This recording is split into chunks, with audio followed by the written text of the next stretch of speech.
What hidden burdens shape a gentle soul when God calls him to lead the church through turmoil, misunderstanding, and war? Welcome, friends, wherever you are listening tonight. Perhaps in a quiet room, on a familiar chair. I am grateful you are here and invite you to subscribe before we begin. This is the story of Saint Pius X, a humble parish priest who became pope, carrying hidden sorrows while strengthening the Church through Eucharistic love, pastoral tenderness, and steadfast faith during one of history's most painful and uncertain eras. Connecting gently from the introduction, the story begins in the quiet village of Risa, where the fields stretched wide beneath the northern Italian sky and the seasons turned with the slow rhythm of rural life.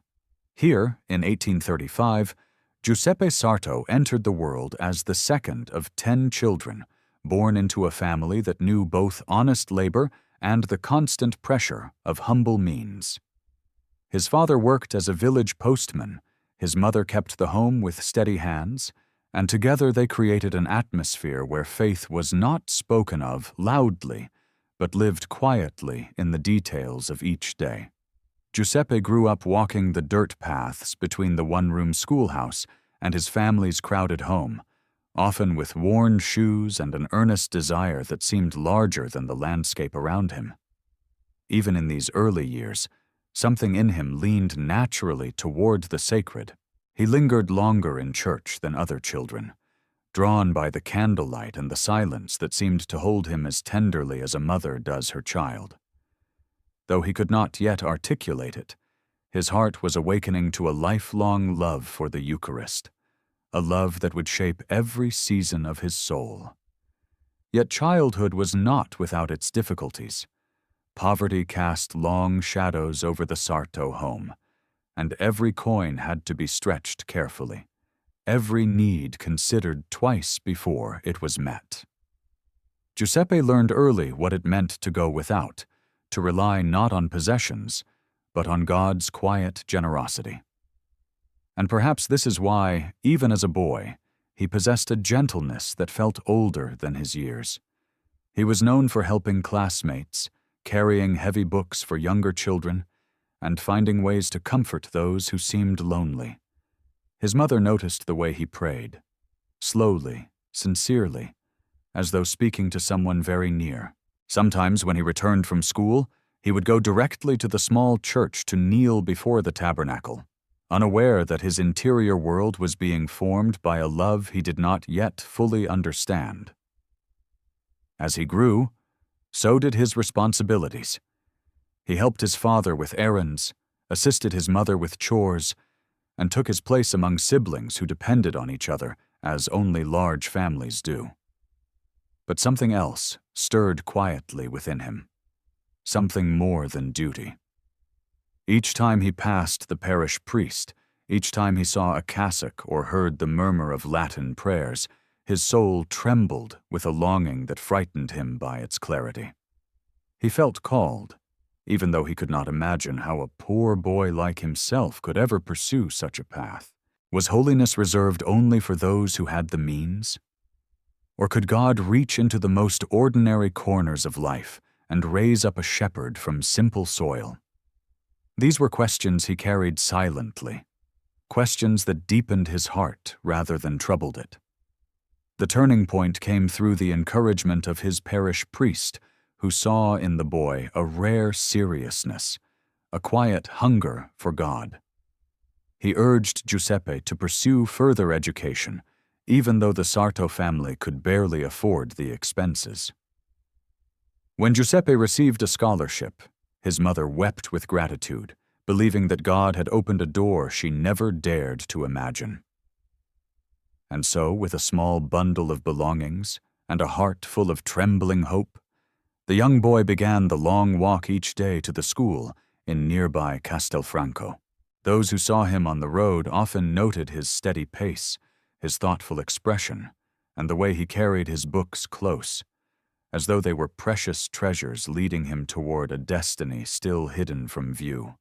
Though the path was long and his legs often aching, these daily journeys became a kind of pilgrimage. On them, Giuseppe prayed, reflected, and allowed the dream of priesthood to grow roots in the soil of his heart. It seemed that each step, taken on dusty roads between fields and vineyards, was forming a future he could barely comprehend. And late at night, when he returned home exhausted, he often slipped quietly into prayer, asking God to guide him, to make him worthy of whatever lay ahead. The boy from Rees was learning, gently and without haste, that God works slowly, tenderly, and through the simplest beginnings. As this first chapter of his life draws to a close, one cannot help but wonder how many great saints began in the same way, in obscurity, in poverty, and in the gentle stirring of a young heart drawn toward God. Perhaps every calling begins as softly as a whisper in childhood. Perhaps holiness is born in moments too small for the world to notice. And so Giuseppe's early years come to rest in the quiet truth that greatness often grows in silence, preparing a soul for paths it cannot yet imagine.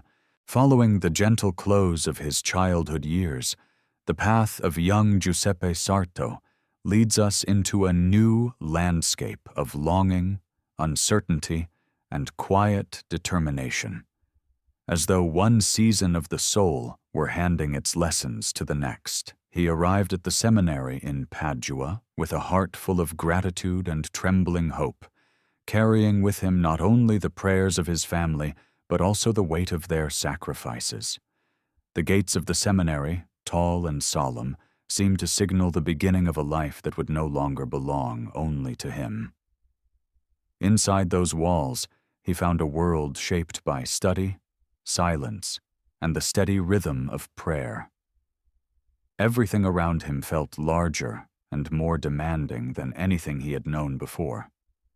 The lectures were long, the books heavy, the days structured with little room for hesitation. Yet, in this new environment, Giuseppe understood that each difficulty was a gift, preparing him for a vocation he still feared he might not be worthy to embrace. Seminary life carried its own hidden crosses. Though he was intellectually strong, he battled frequent moments of homesickness, thinking often of the familiar fields of Rees, the laughter of his siblings, and the gentle voice of his mother. At times he felt like a visitor in a place where others seemed naturally confident, naturally prepared. Poverty followed him here too, for even with assistance, he never had quite enough money to feel at ease among classmates who came from more comfortable families. His clothing was simple, his meals carefully measured, and he learned to repair what others would discard. Yet, rather than discouraging him, these limits softened his heart further and gave him a tenderness toward others who suffered quietly. Those who observed him noticed how he stopped to help younger students carry their books, how he prayed with an earnestness that came from a place deeper than habit, and how he maintained a humble demeanor even when praised for his abilities. Still, beneath his gentle nature lived a persistent uncertainty. Giuseppe often wondered if God truly desired him to be a priest. He questioned whether he had the strength required to serve others in their darkest moments, whether he could speak words that would comfort, guide, or heal. It was not pride that caused these doubts, but a profound sense of responsibility. He did not want to place his hands on the sacred mysteries unless he could do so with a heart entirely given over to God. Some nights he knelt alone in the dim chapel, the candles casting long shadows on the stone floor, and whispered prayers that were more like sighs. He asked for clarity, for courage, for a sign that he was walking the path meant for him. And though no voice answered, no sudden assurance came, he felt the Eucharistic presence holding him with a tenderness that needed no words. As months passed, his interior struggles began to shape him in ways his professors could not fully see. He developed a patience that enabled him to listen deeply to others. He found a joy in study, not for academic achievement, but because each new insight helped him understand the mysteries of faith more freely. Scripture, theology, philosophy. The material was challenging, yet each page turned seemed to bring him a step closer to God. He became known for his diligence, rising early to review lessons and remaining late in the chapel to examine his conscience. Slowly, the shy boy from Greece was becoming a man capable of carrying spiritual burdens far greater than his own. There was, however, a moment that changed him more than any lecture or examination. One evening, feeling overwhelmed by the demands of formation, he entered the chapel long after most seminarians had retired for the night. The flickering sanctuary lamp was the only light in the room. He knelt directly before the tabernacle, his posture tired but sincere, and allowed all the confusion within him to surface.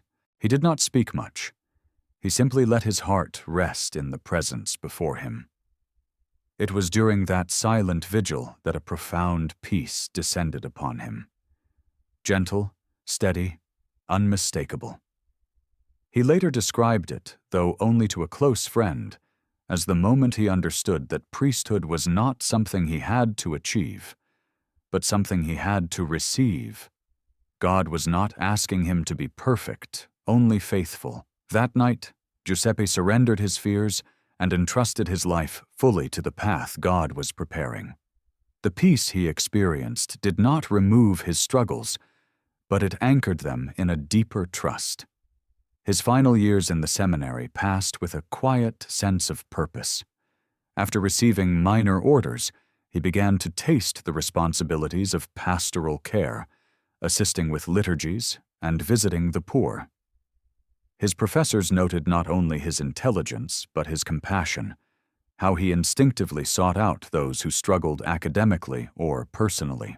He seemed drawn to the edges of the community, where the hurting or shy souls often lingered unseen.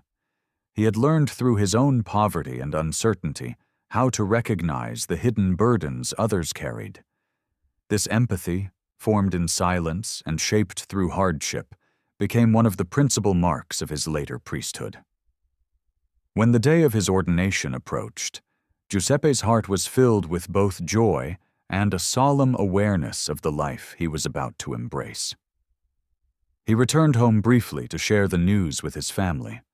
His mother, whose hands had carried the weight of years of sacrifice, kissed his forehead and whispered that she always knew he belonged to God.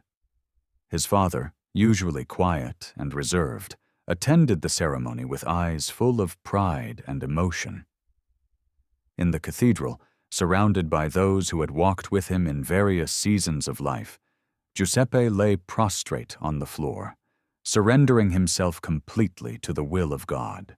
The sound of the litany of the saints filled the air, each name rising like a promise of companionship. At the moment of his ordination, he felt a stillness so profound that it seemed time itself had paused. Though he rose as a newly ordained priest, he did not feel triumphant. Instead, he felt deeply humbled, aware that he was now meant to be a bridge between heaven and earth for countless souls. After the ceremony, he returned to the quiet chapel where he had wrestled with God so often, and there he offered his first Mass with tears that came from a place of indescribable gratitude. His journey had not been easy, but every hardship had prepared his heart for this sacred task. As we leave this chapter of Giuseppe's life, we are invited to reflect on the mysterious way God guides those who are willing to listen. How many moments of fear had softened into trust? How many nights of doubt had become mornings of quiet strength? It reminds us that vocation, whether to priesthood or another path, unfolds slowly in the rhythm of grace.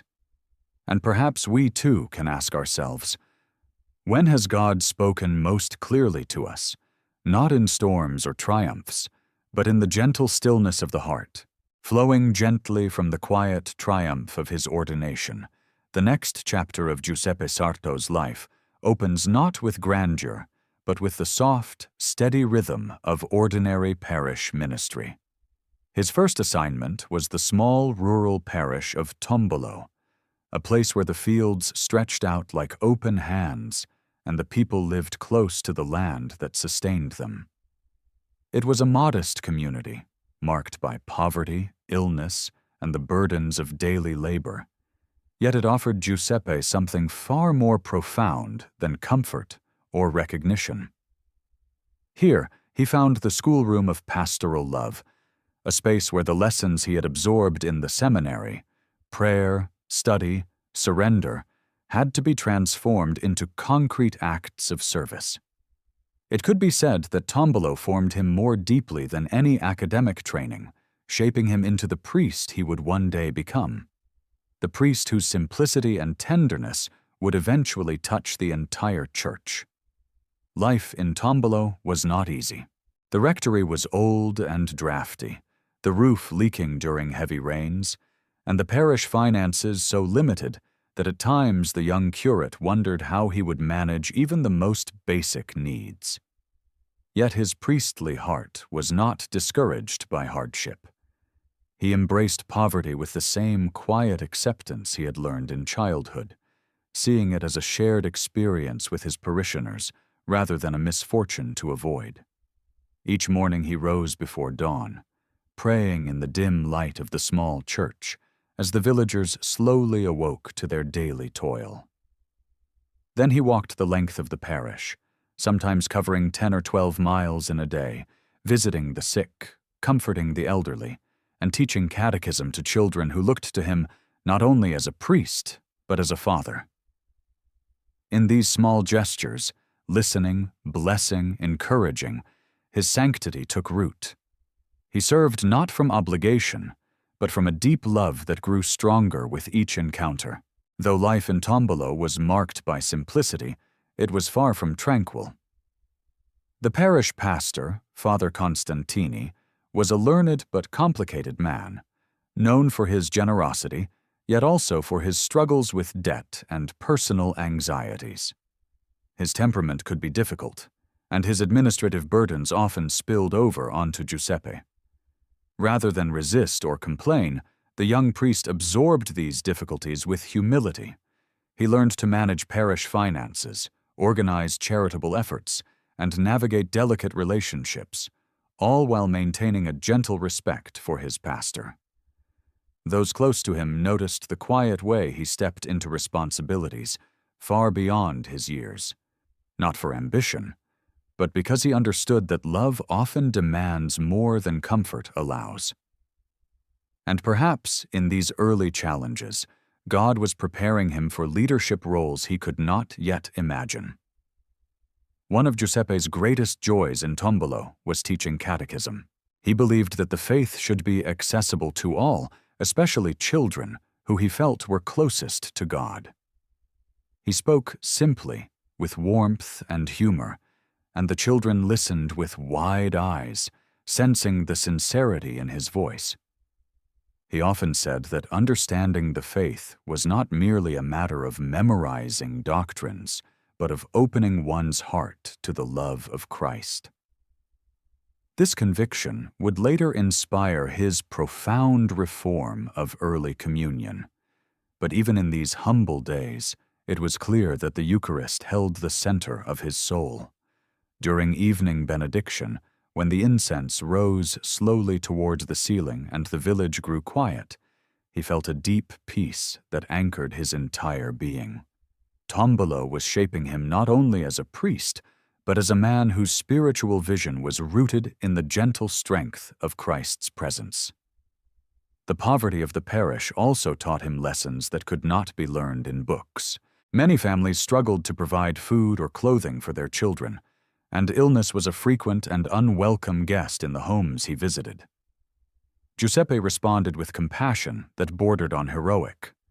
Often he gave away his own possessions, clothing, food, even his shoes, when he saw someone in need. Parishioners would later recall how he arrived at a sickbed or a cold dwelling with small gifts that he seemed to produce from nowhere. Only later would they discover that they had been his own belongings. His generosity was not dramatic, but steady, woven into the fabric of his daily life. And though some tried to thank him, he always redirected their gratitude toward God, insisting he was only a servant doing what love required. Tombolo also brought him face to face with suffering that pierced his heart deeply. During a harsh winter, a severe illness swept through the village, claiming lives and leaving many families in grief. Giuseppe spent countless hours moving from home to home, bringing the sacraments and offering comfort. He prayed with those who were dying, held the hands of mothers who lost children, and quietly buried the dead with reverence. The villagers noticed how the weight of their sorrow seemed to settle on his shoulders, yet he carried it with a serenity that came from his closeness to Christ. These experiences deepened his compassion and taught him that true pastoral care is not simply about speaking words of hope, but about being present, faithfully, and without fear, in the darkest moments of others' lives. Despite these growing responsibilities, Giuseppe never allowed his priesthood to become rushed or mechanical. His prayer life remained the heartbeat of his day. Even when he returned late at night from visiting parishioners, cold and exhausted, he would kneel before the tabernacle in silent conversation with God. These moments of contemplation renewed him, giving him strength for the next day's demands. It was in this small church, before the Eucharistic presence that had captivated him since childhood, that he discovered the profound truth that would shape his entire life. The more a priest gives of himself, the more he must root himself in the love of Christ. And in the quiet beauty of that chapel, he felt Christ drawing him deeper into a mystery of service that was both tender and costly. As the years in Tombolo unfolded, the people grew to love him with an affection that bordered on familial. They saw in him not only a priest, but a brother, a friend, a steady presence in an uncertain world. His simplicity reminded them that holiness wasn't far away, but near, found in the small acts of love that knit a community together. And though Giuseppe did not seek recognition, his reputation for holiness began to spread beyond the boundaries of the parish. Priests from neighboring towns visited him for advice, villagers from distant areas sought him out for confession, and slowly, almost imperceptibly, his quiet influence began to shape not only Tombolo, but the wider region. As we pause at the close of this chapter, we are invited to reflect on the gentle power of hidden service. How many saints begin their journey not in public triumph, but in the long, quiet labor of loving ordinary people in ordinary places? Perhaps the greatest transformations in the Church have always begun in such humble beginnings, under the steady light of faith lived simply and faithfully. And so we leave Tombolo with a tender awareness that the young priest whose heart beat in rhythm with the Eucharist was being prepared, step by gentle step, for a path far greater than he could have imagined, a path that would one day lead him to the very heart of the Church. Flowing softly from the years Giuseppe spent in Tombolo, the story now moves into the next quiet but transformative chapter of his priestly life, as he is assigned to the parish of Salzano, a transition that would deepen every gift he had begun to cultivate. If Tombolo had been a school of compassion, Salzano became a testing ground for pastoral courage, a place where the demands of ministry stretched him in ways he could not have foreseen. When he arrived, he found a parish worn down by poverty and illness, with a church building in need of repair and a population struggling under economic burdens. Yet, rather than viewing these challenges as obstacles, Giuseppe saw them as invitations, opportunities to bring Christ to a community yearning for hope. His first days were spent simply walking through the village, greeting the people, learning their names, quietly observing their needs. Through these early encounters, he came to understand that Salzano required not just a priest, but a father whose heart beat in rhythm with theirs.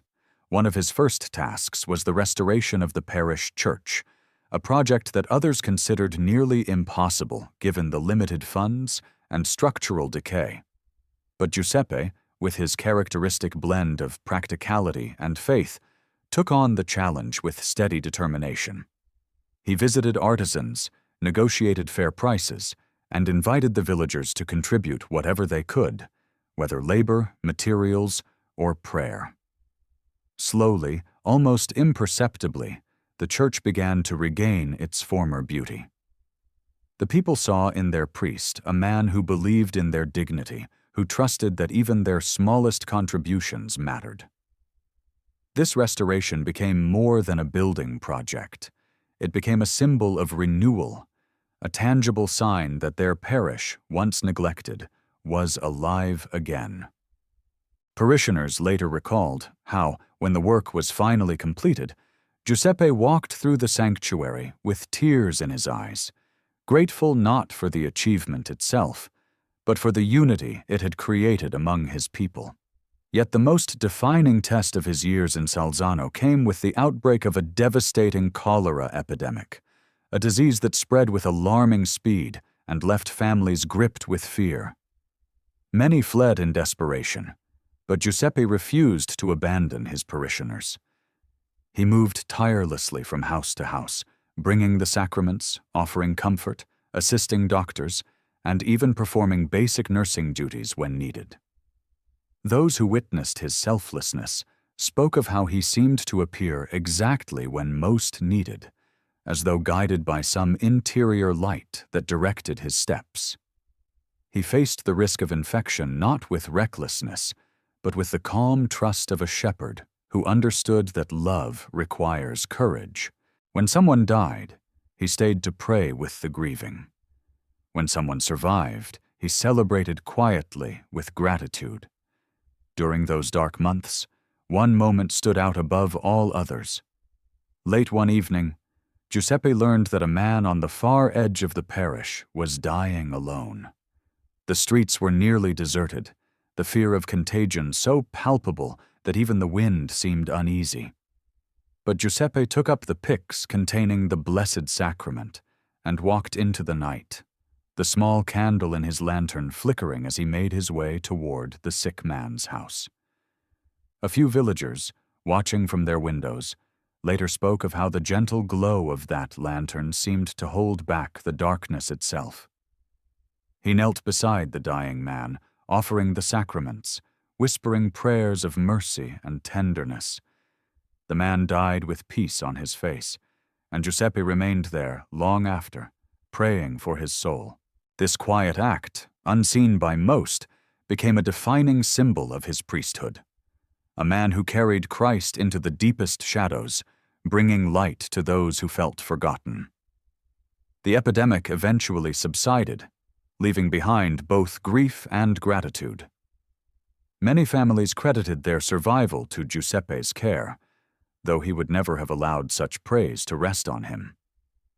Instead, he encouraged his parishioners to look for God's presence in every moment of suffering, reminding them that the cross, though heavy, was always an instrument of grace. In the months that followed, he continued his ministry with the same humility that had marked his earliest days in Tombolo. He organized charitable initiatives, visited the elderly, and taught catechism with a joy that seemed to grow deeper each year. Children flocked to him, drawn not only by his warmth, but by the gentle way he explained the mysteries of faith. He believed fervently that the Eucharist belonged close to the hearts of the little ones, and even then, the seed of his later reforms was quietly taking root. Despite his increasing responsibilities, Giuseppe remained profoundly simple in his personal life. His room contained only the essentials. His clothing was modest, his meals humble.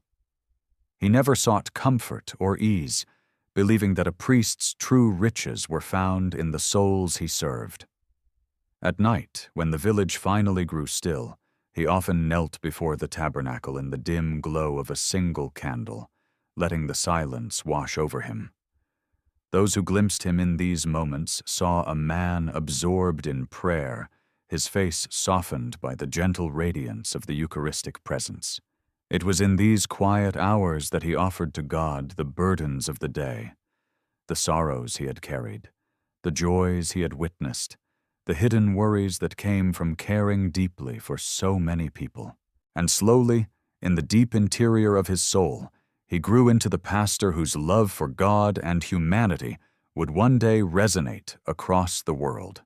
As his reputation for holiness spread beyond Salzano, he was eventually appointed as a canon, and then, unexpectedly, as Bishop of Mantua.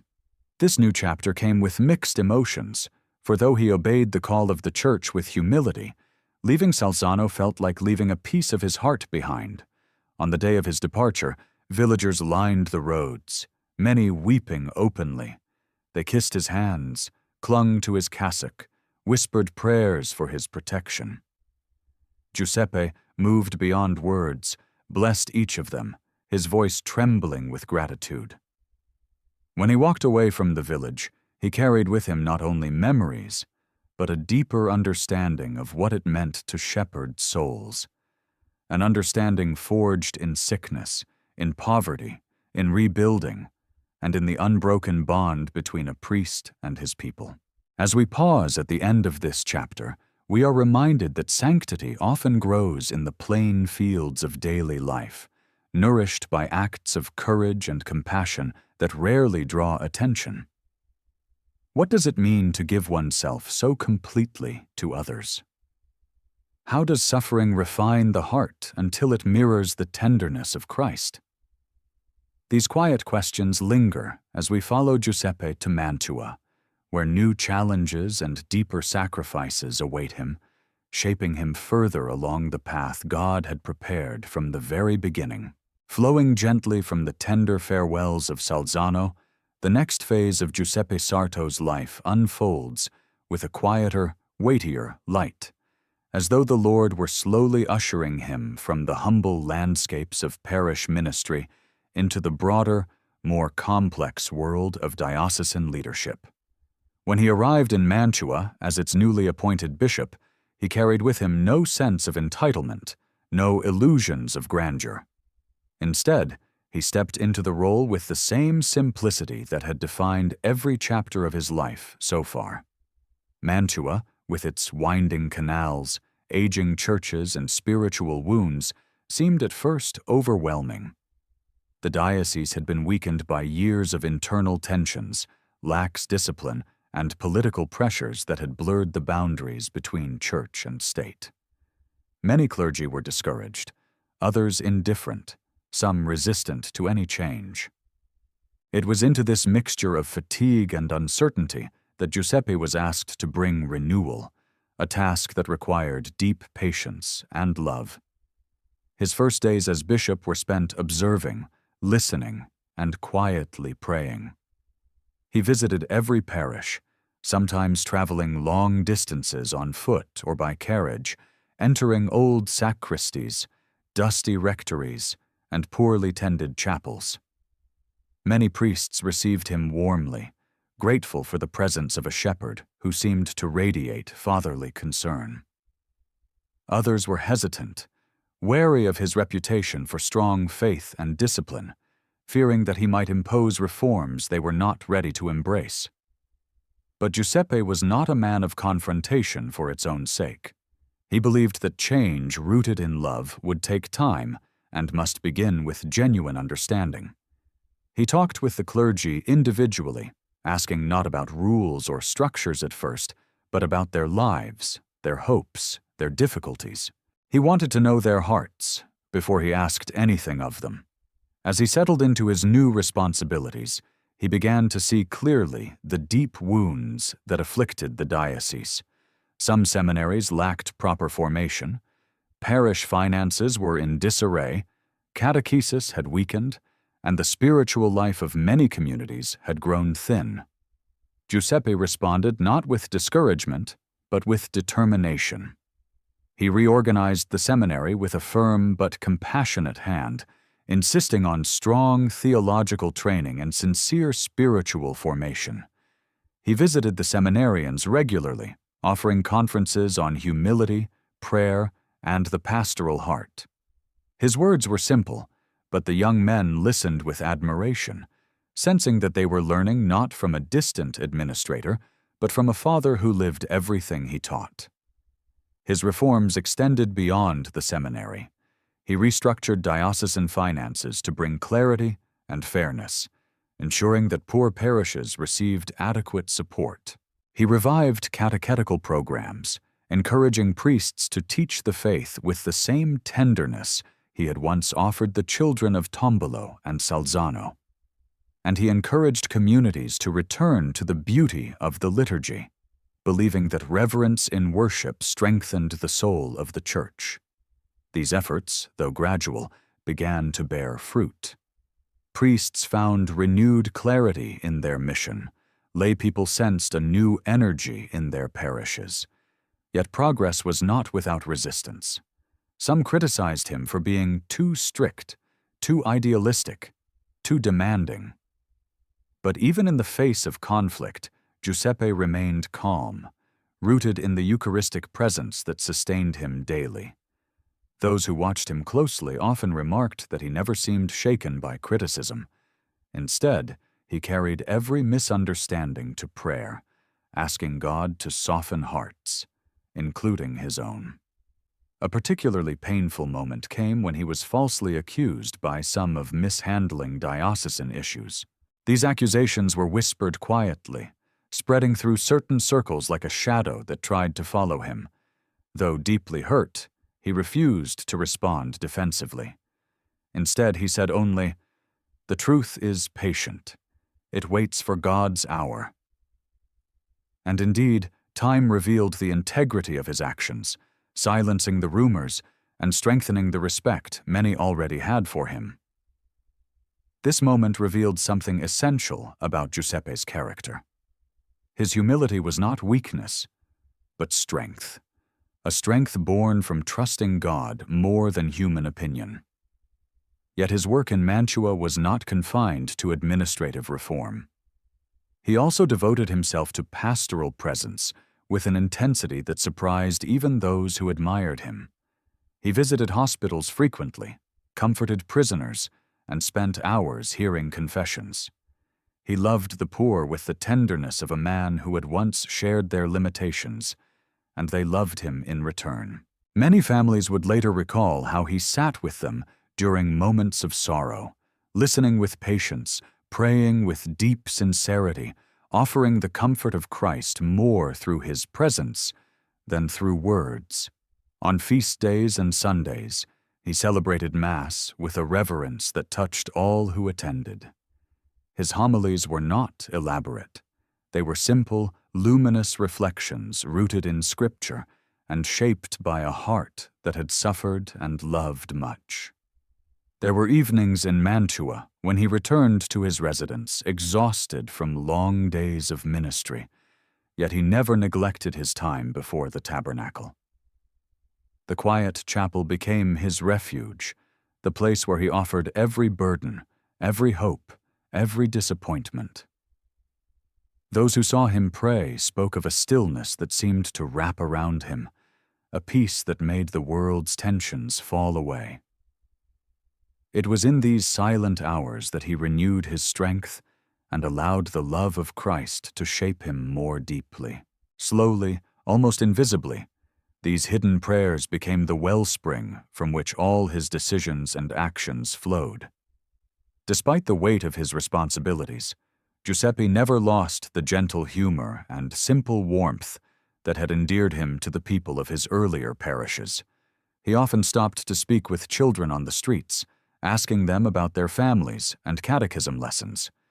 He made time for the elderly, listening to long stories with genuine interest. And when he celebrated confirmations, he spoke to the young people as though each one held a sacred story known only to God. In a world often marked by harshness and haste, his presence brought a breath of tenderness that renewed people's trust in the Church. As his years in Mantua passed, it became increasingly clear that His Holiness was no longer something limited to the quiet corners of rural life. Clergy from other dioceses began seeking his counsel, scholars admired his clarity of thought, and the faithful saw in him a shepherd whose love reflected the heart of Christ. When word eventually came that he was being considered for the position of Patriarch of Venice, he felt a quiet shock. He had grown deeply attached to the people of Mantua, and the thought of leaving them filled him with sorrow. Yet, in the same breath, he surrendered to God's will, trusting that the path before him, though increasingly demanding, was leading him ever deeper into the mystery of service. As we conclude this chapter, we are invited once more to consider how holiness unfolds in a life offered wholly to God. What does it mean for a man to carry criticism without bitterness, to hold authority without pride, to lead with humility and compassion? Perhaps Giuseppe's years in Mantua offer us a glimpse. Holiness is not something dramatic, but something patient, a steady surrender to God that slowly transforms a heart into an image of Christ's own love. And so we step forward with him toward Venice, carrying with us the quiet lessons of a shepherd whose heart was shaped by burdens that only deepened his tenderness. Flowing softly from the years he spent shaping and healing the Diocese of Mantua, the story now carries us toward the shimmering waters and ancient stones of Venice, where Giuseppe Sarto would continue his journey as Patriarch. The appointment came to him like a quiet storm, unexpected and overwhelming. He had not sought greater responsibility, nor had he imagined himself in a city whose beauty and complexity seemed to rise out of legend.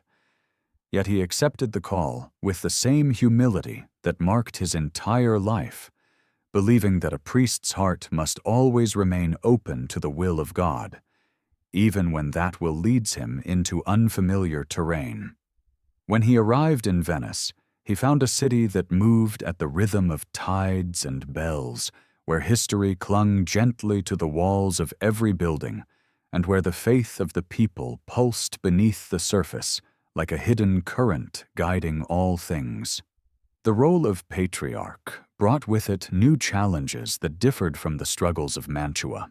Venice was a city of contrasts, elegant yet aging, devout yet distracted by political turmoil, vibrant yet burdened by the slow weakening of its once great influence. The church there was respected, yet it faced pressures from secular forces and social changes that tested its stability.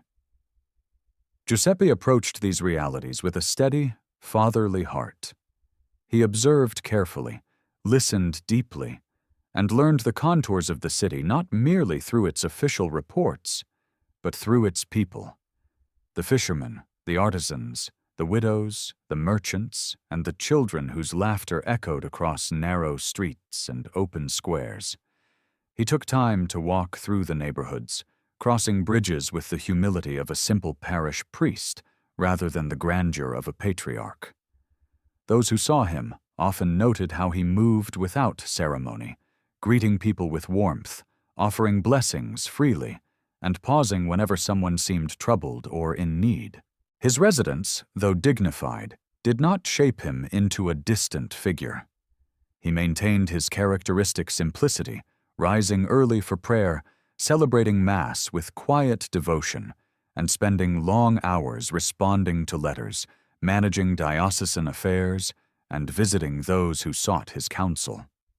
Venice, with its beauty and tension, demanded of him both deep spiritual insight and practical wisdom. He navigated conflicts between Catholic groups and government officials not with political cunning, but with sincerity and a longing for peace. His calm demeanor often softened heated discussions, his words infused with a compassion that disarmed even the most hardened opponents.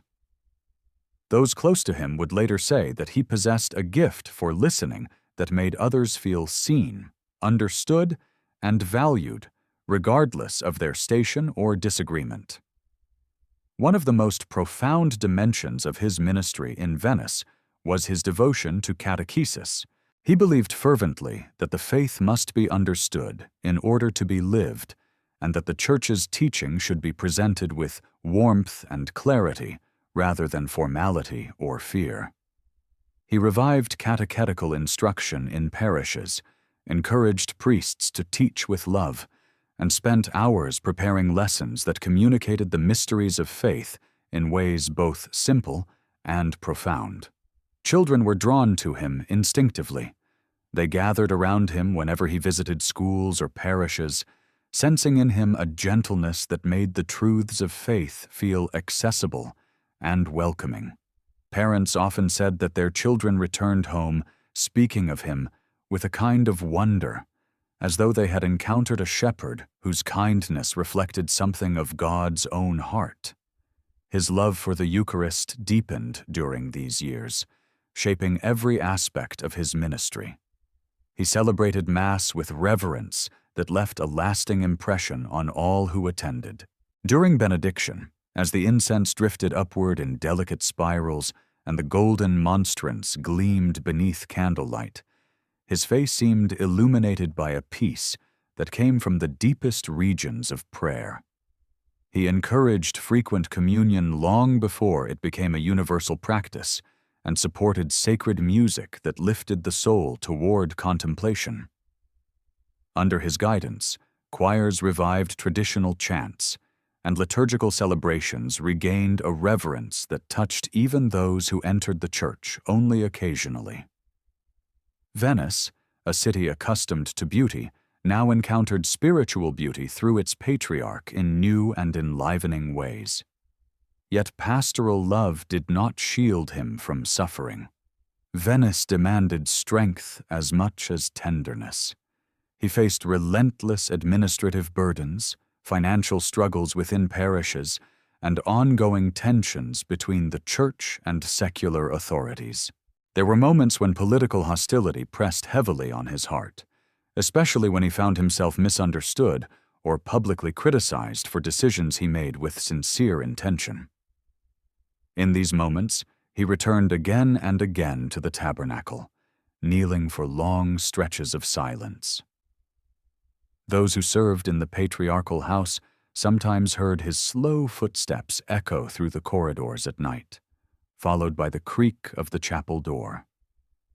Inside, he would offer his sorrows to God, trusting that burdens carried faithfully become seeds of future grace. Amid these struggles, Venice also gave him unexpected joys. Feast days were celebrated with solemn beauty, the processions moving along canals and through ancient squares, lanterns shimmering on the water like reflections of God's promises. Giuseppe participated with humility, walking alongside the people, praying with them, singing with them, letting the solemnity of the liturgy draw him into deeper communion with the city he served. He loved the sound of church bells carried on the wind across the lagoon, the quiet hush of the basilicas at dawn, the reverent presence of families who gathered for Sunday Mass. He loved Venice not with the affection of a visitor, but with the profound tenderness of a shepherd whose heart had been given completely. In time, he became widely loved by the people of the city, not because he bore the title of patriarch, but because he embodied what they longed for in a spiritual father: humility, compassion, firmness when needed, and a profound sense of God's nearness. His reputation began to extend beyond the boundaries of the city. Visitors from other dioceses sought his counsel. Clergy admired his pastoral simplicity. Theologians respected his spiritual clarity. Yet he remained unaware, or perhaps disinterested, in any growing fame. His heart stayed rooted in simple things: prayer, service, and trust in God. It was during these years that some close friends began to wonder whether Rome might someday call him to even greater responsibility. The thought unsettled him, and he often dismissed it with a gentle shake of the head. He believed his place was among the people of Venice, guiding them, loving them, carrying their burdens. But deep within his prayer, there were moments of interior hesitation, flickers of intuition that perhaps God was preparing him for something more. This awareness did not bring him pride, but a quiet fear. The kind of fear that comes when one senses that life may be leading toward a path filled with unimaginable weight. Even so, he continued his ministry with serenity, believing that the future rested not in speculation, but in surrender. As we close this chapter of his journey, we are invited to reflect on how God shapes souls through gentle expansions of responsibility. Giuseppe entered Venice as a simple priest with a bishop's mitre. He left it as a father whose heart had stretched wide enough to embrace an entire city. And in the gentle space between sorrow and joy, between challenge and grace, a deeper question lingers. When God prepares someone for a mission far beyond their dreams, how does he whisper the call into their heart? Flowing gently from the shimmering canals of Venice and the quiet strength Giuseppe Sarto had found there, the story now turns toward the most unexpected and humbling moment of his life: his reluctant ascent to the papacy. It was a transformation he never sought, never imagined, and in many ways never desired. Yet it unfolded with a solemn inevitability, as though every step he had taken, from the dusty roads of Rice to the pastoral fields of Tombolo, the sorrow-filled homes of Salzano, and the intricate corridors of Mantua and Venice, had been preparing him for a cross only a heart as gentle as his could bear. The year was 1903, and the death of Pope Leo brought together cardinals from across the world, each carrying hopes, fears, and unspoken expectations as they entered the solemn silence of the conclave. Giuseppe, as Patriarch of Venice, was among them. He arrived with a deep sense of responsibility, believing firmly that the election should favor a man of learning and diplomatic skill, qualities he admired but did not attribute to himself. The air inside the Sistine Chapel felt heavy, dense with secrets, prayers, and the weight of a decision that would echo across continents. As the ballots of the first scrutiny were read, a quiet murmur rippled through the assembly. Giuseppe's name, written in careful Latin script, appeared again and again, more often than he would ever have imagined. He looked down, almost ashamed, hoping no one would see the flush rising in his cheeks. He had come prepared to vote, not to be chosen. Yet the votes continued to grow in his favor. Many cardinals admired his pastoral heart, his humility, and his deep devotion to the Eucharist.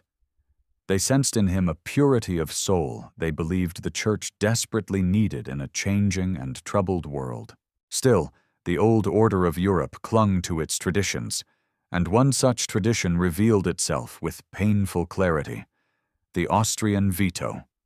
Emperor Franz Joseph, invoking an antiquated privilege, attempted to block Sarto's election, a gesture that stunned the conclave and pierced Giuseppe's heart. Though he bore no resentment, the humiliation weighed heavily on him. His own name had become the center of political maneuvering, something he had always prayed would never happen. But the conclave, moved by a sense of unity and pastoral instinct, refused to be swayed by political interference. The veto was rejected, and in the following scrutinies, the votes in Giuseppe's favor grew stronger. Those near him noticed how he pressed his rosary firmly in his hands, his lips moving silently in prayer.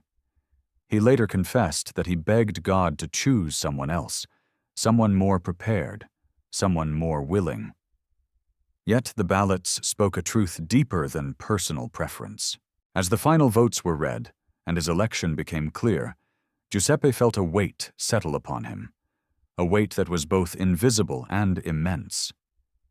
He looked around at the brothers who had voted for him, and saw not triumph, but sorrow in many of their eyes, for they knew the magnitude of what they were asking of him.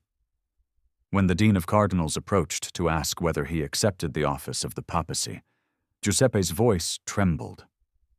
Those close enough to hear him later said his response was barely above a whisper. It was as though each word cost him something precious. "I accept." With those two words, he surrendered not to honor, but to a burden that would shape the rest of his life. As he stood to be vested in white, his eyes filled with tears, not of pride, but of fear and humility. What could he bring to the chair of Peter?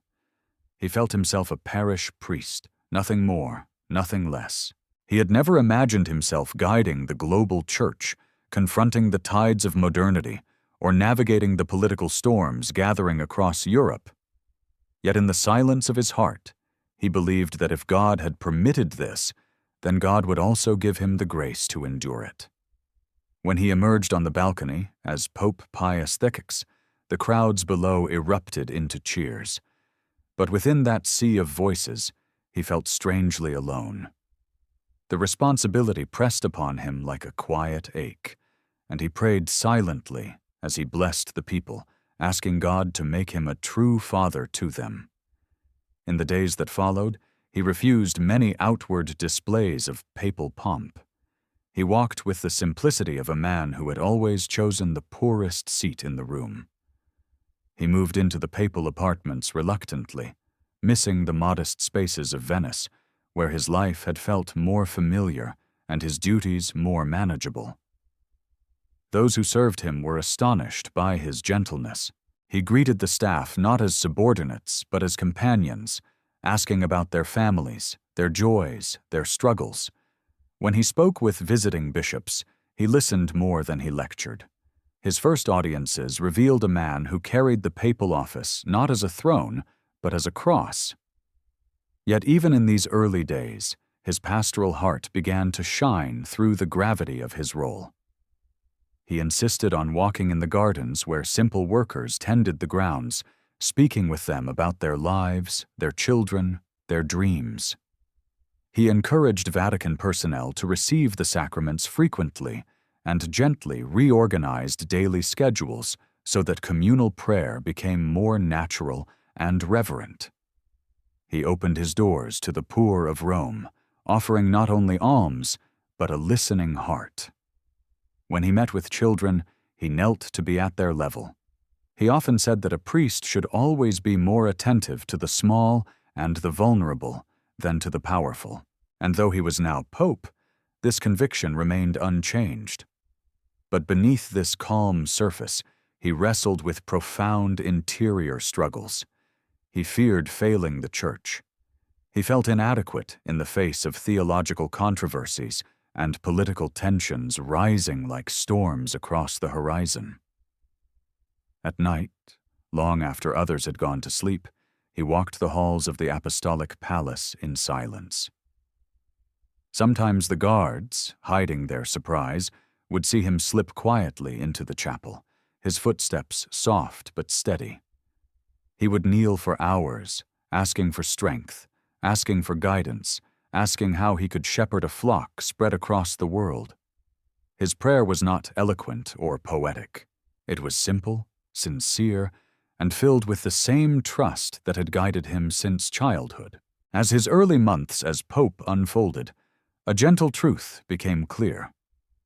He had accepted a role that terrified him, not because he believed he could fulfill it, but because he believed God would fill the spaces where he felt small. And in this heartfelt surrender, he revealed the core of his sanctity, an unwavering trust in divine providence, a pastoral love that refused grandeur, and a humility so deep it became a form of hidden strength. And so we leave this chapter with a question that lingers tenderly in the hush that follows his election. When God calls someone to a mission far greater than their own courage, what new grace awakens in the trembling heart that says yes?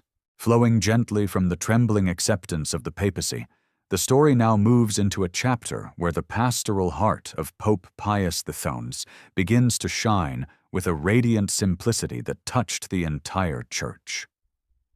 Though he entered the office feeling unworthy and overwhelmed, It soon became clear that God had entrusted him with a mission uniquely suited to his deepest love, the renewal of Eucharistic life among the faithful.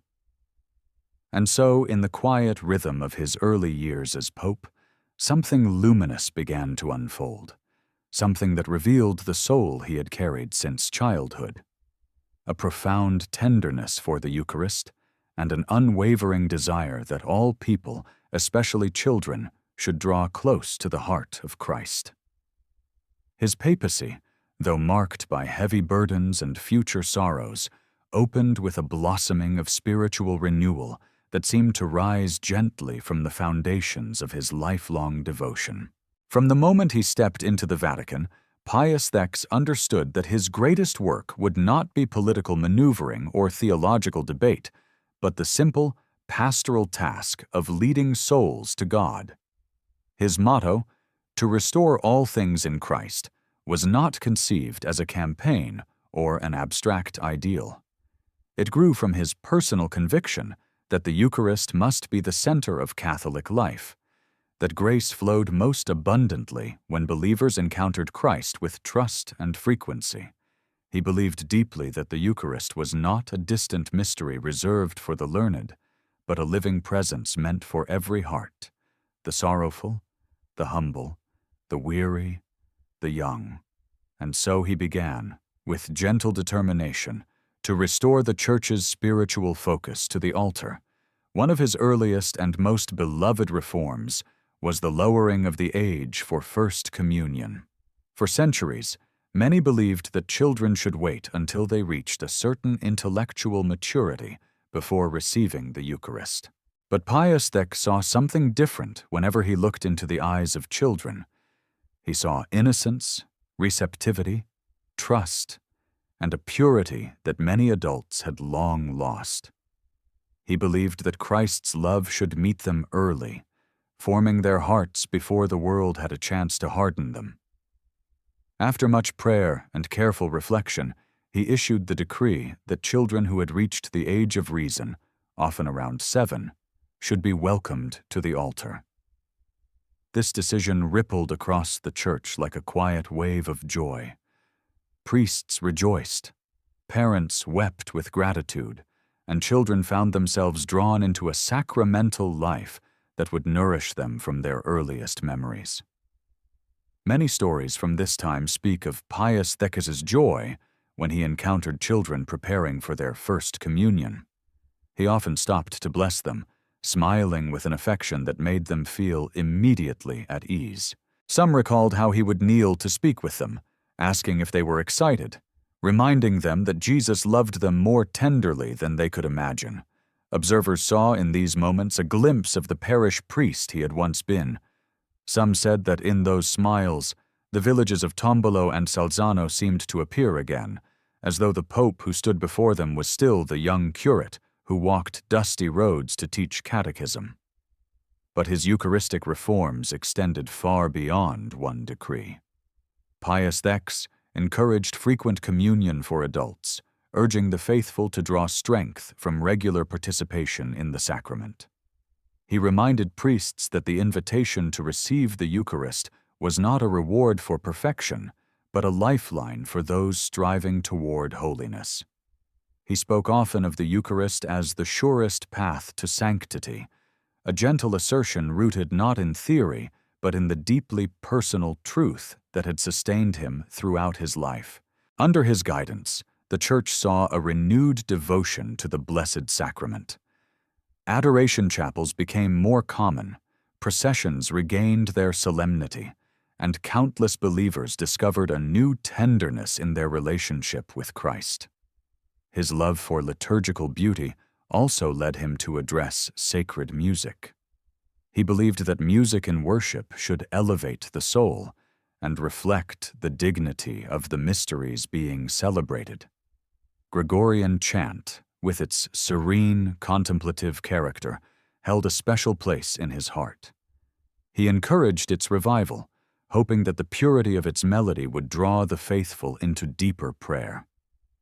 Yet even as he promoted reverent music, he never lost sight of the simple truth at the heart of liturgy. that every element, music, gesture, silence, should lead to Christ. He often reminded priests and musicians alike that the goal of worship wasn't performance, but communion with God.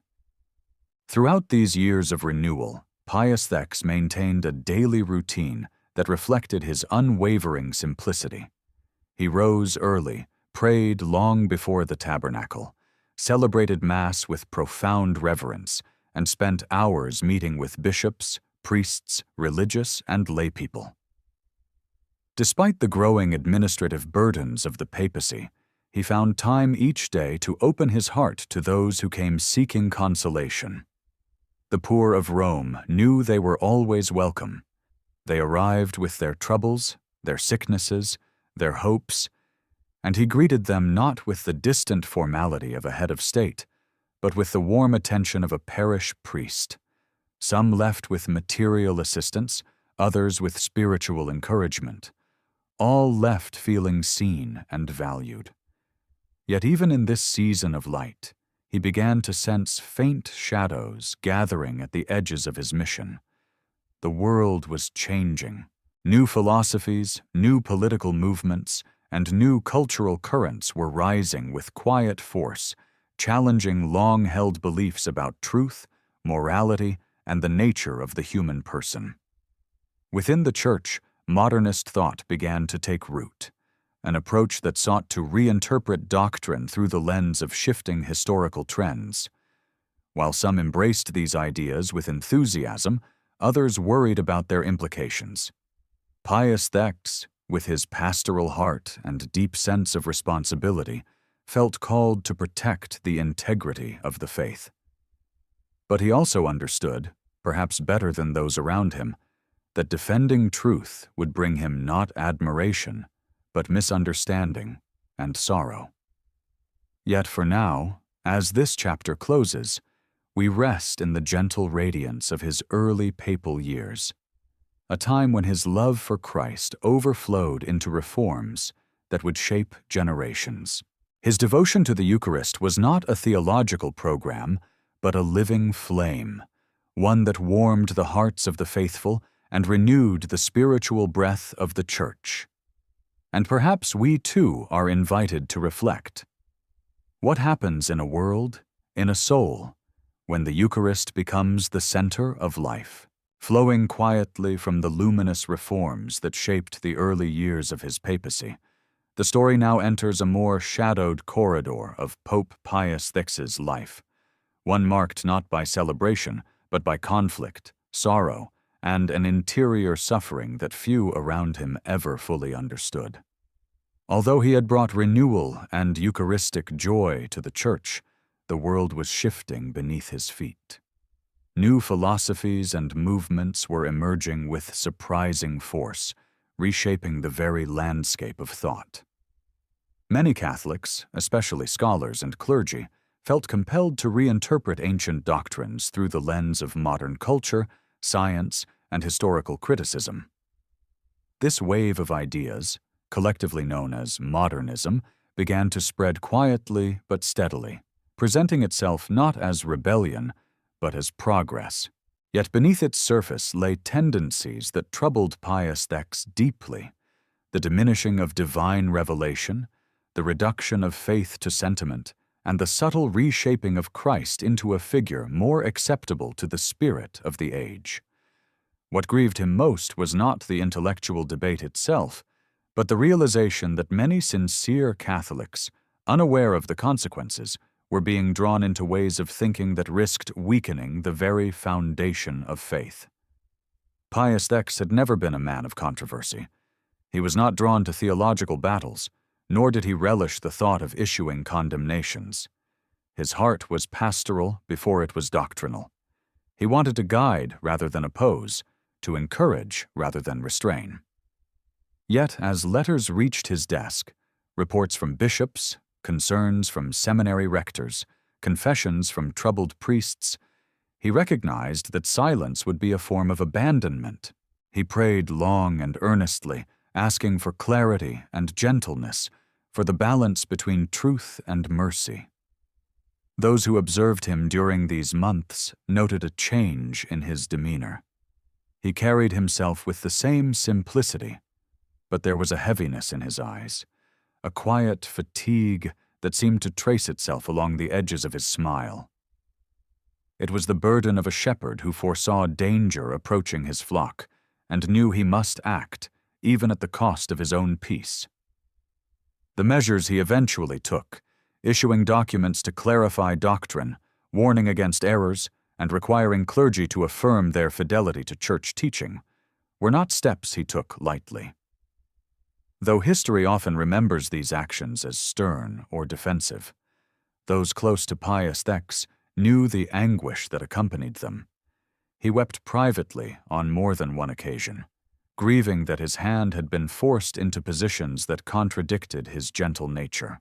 His desire had always been to welcome, to nurture, to guide slowly with love.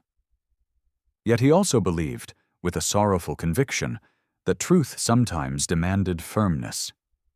He compared the situation to a father intervening when a beloved child unknowingly walked toward danger. The intervention might be painful, misunderstood, even resented, but love required it. As he read through articles and books that twisted or questioned the core of Christian belief, Pius X found himself torn between compassion for the authors and concern for the faithful. Some of these writers were brilliant thinkers, men whose sincerity he never doubted. Many had served the Church faithfully for years. Yet their work often carried subtle seeds of confusion, suggesting that faith evolved purely through human experience, that dogma could shift with cultural trends, or that revelation was not a divine gift, but a construct of human longing. For Pius X, these ideas cut deeply. He saw in them not intellectual innovation, but spiritual erosion, a kind of quiet fog that risked obscuring the radiant certainty of Christ. The emotional cost of addressing the modernist crisis weighed heavily on him. He knew that every document he signed, every corrective measure he implemented, would be felt personally by those affected. He feared wounding anyone. He prayed continually that God might soften his words, guide his decisions, and protect the Church from division.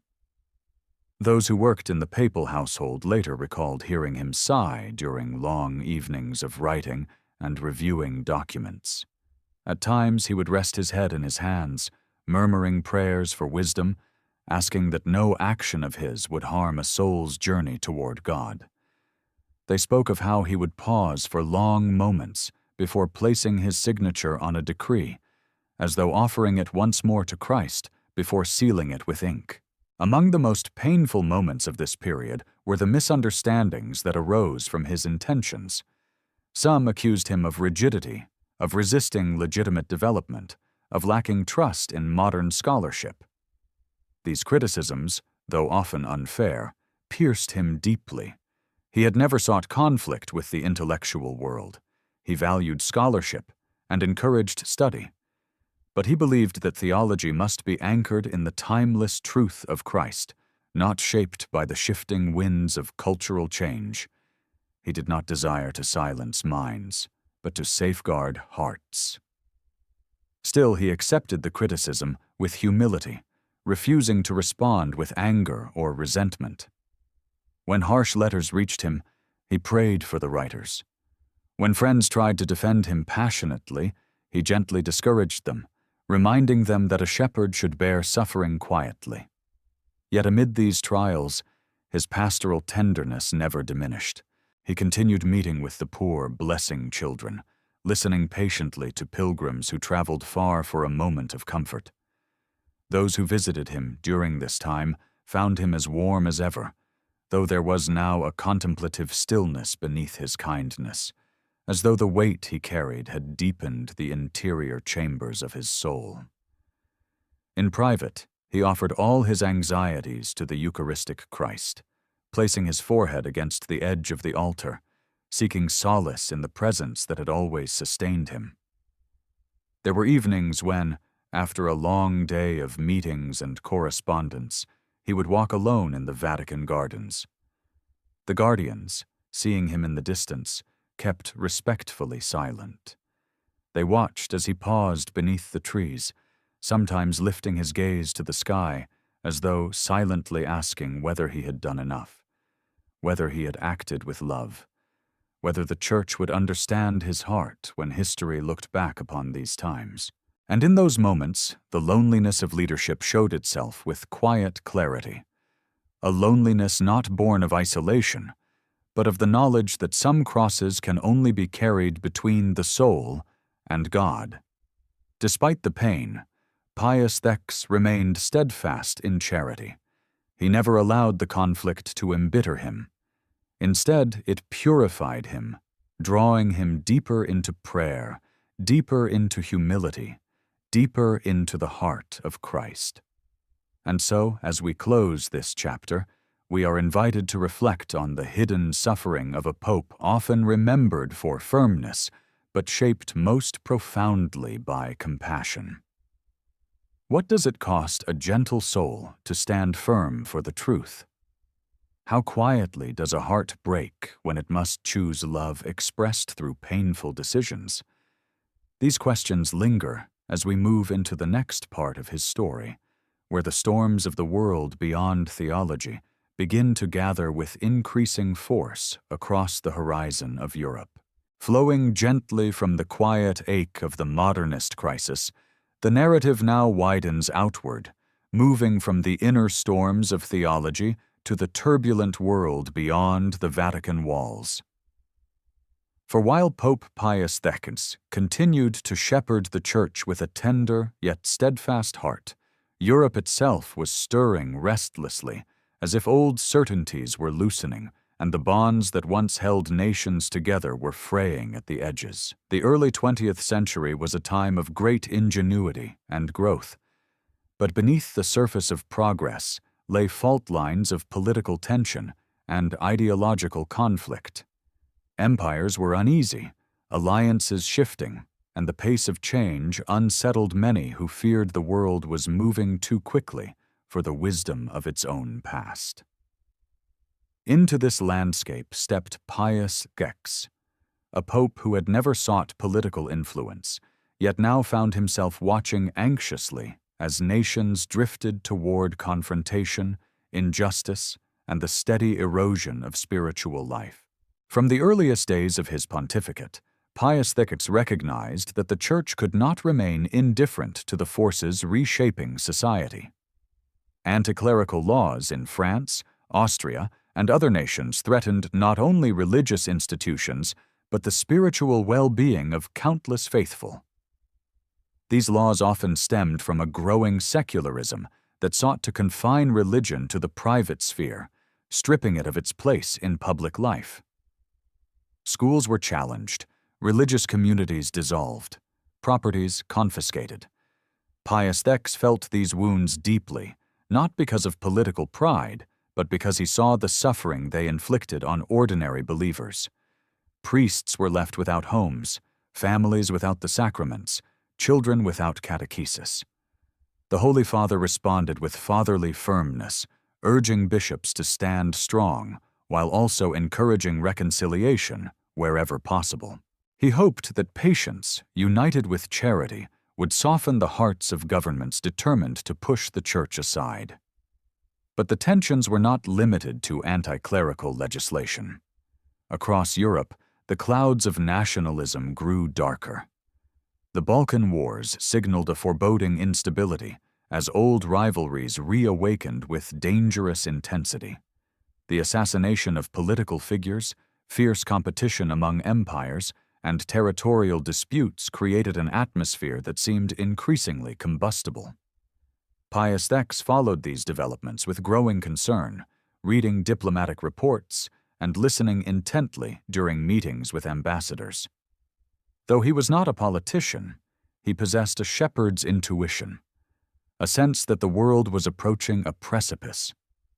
His eyes, already softened by the sorrow of theological divisions, now carried a deeper melancholy as he contemplated the fragile peace that held Europe together. Some of his closest advisors later recalled that as early as 1911, he spoke of a great war looming in the distance, though he prayed with all his strength that such a tragedy might be averted. Despite the mounting pressures, Pius X continued his daily pastoral rhythms with unwavering fidelity. He welcomed pilgrims with tenderness, met with bishops to support their ministries, and maintained his simple lifestyle, refusing many luxuries associated with his office. Rome saw in him not a ruler walled off from the world, but a father who carried global anxieties in silence. Yet beneath this pastoral constancy lay a growing interior weight. He felt responsible not only for the Church's unity, but for the moral conscience of nations whose choices would shape the destiny of millions. The knowledge of this responsibility often left him sleepless. In the still hours of night, he would walk the quiet courtyards or kneel alone before the tabernacle, whispering prayers for peace, begging God to spare humanity from the path it seemed determined to follow. One of the most painful political crises of his pontificate unfolded in France, where the government imposed strict laws separating church and state, leading to the expulsion of religious communities and the seizure of church properties. For Pius X, this was not simply a political issue, it was a spiritual wound inflicted upon a nation with a deep Catholic heritage. He wrote letters filled with sorrow, encouraging the faithful to remain steadfast, assuring them that the Church's strength did not depend on buildings or privileges, but on the enduring presence of Christ. Yet he also mourned the loss of institutions that had served the poor, the sick, and the young for centuries. It grieved him deeply that political leaders often misunderstood the Church's role, viewing it as an obstacle rather than a partner in the flourishing of society. These struggles, however, did not harden him. If anything, they made his compassion more expansive. When he met with representatives from nations in conflict, he spoke not as a strategist, but as a father, urging dialogue, reconciliation, and humility. He reminded them that power, when detached from moral grounding, became a danger to human dignity. Many diplomats, even those who disagreed with him, left these encounters with a profound respect for his sincerity. His voice, gentle but firm, seemed to carry the weight of a world yearning for peace. Yet the world continued its restless drift. Assassinations shook governments, alliances grew brittle, and new technologies of warfare threatened devastation on a scale humanity had never witnessed. As reports reached the Vatican describing rising tensions in Serbia, Austria, and Russia, Pius X sensed that the fragile threads holding peace together were beginning to tear. He spoke privately of his fear that Europe was entering an era of unprecedented suffering. His advisors urged him to rest, to avoid dwelling too heavily on matters he could not control. But he responded quietly that a shepherd must watch the horizon, even when he has no power over the storm. Despite his growing concern, Pius X refused to retreat from his pastoral duties. He continued to support missionary work, encourage vocations, and guide the Church's spiritual life. Even as political storms gathered around him, he remained anchored in prayer. Those who saw him during these years noted that he seemed quieter, more reflective, as though carrying within him a sorrow he could not yet articulate. There were moments when he would pause unexpectedly, gazing through a window toward the distant rooftops of Rome, his expression marked by a gentleness tinged with grief. Yet whenever a visitor entered the room, he offered a warm smile, masking the heaviness of his spirit with kindness. As the years drew closer to the outbreak of global conflict, one question began to stir within him. How could the Church remain a beacon of hope when the world was losing its way? This question shaped his prayers, his decisions, and his dreams for the future. He longed for unity, not only within the Church but among nations. He hoped that the spiritual renewal he had nurtured might soften the hearts of rulers, or at least remind them of the humanity that bound all people together. But he also sensed, with increasing sorrow, that the forces leading Europe toward war were stronger than his pleadings. And so we close this chapter with a quiet awareness of the approaching storm. The Pope, who had renewed Eucharistic life and defended the faith with gentle strength, now found himself standing at the edge of the greatest global tragedy his generation would ever know.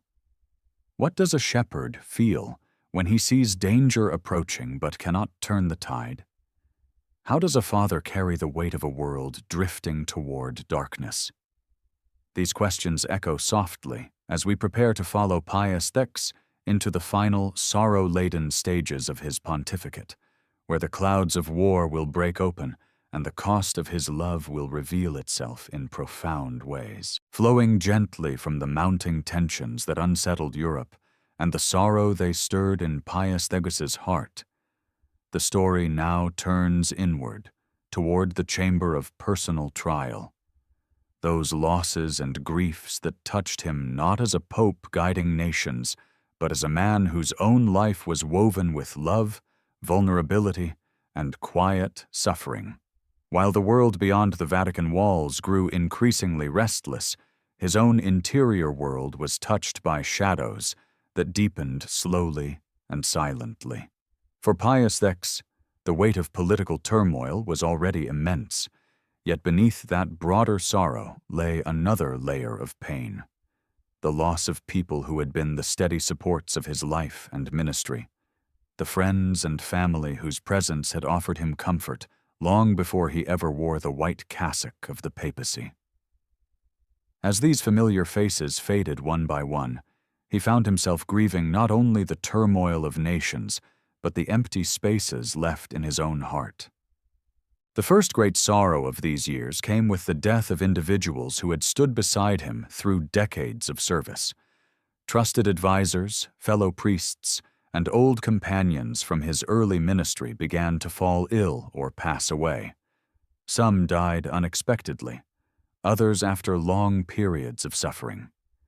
Their absence left a quiet ache in the daily rhythm of his life. These were not merely colleagues.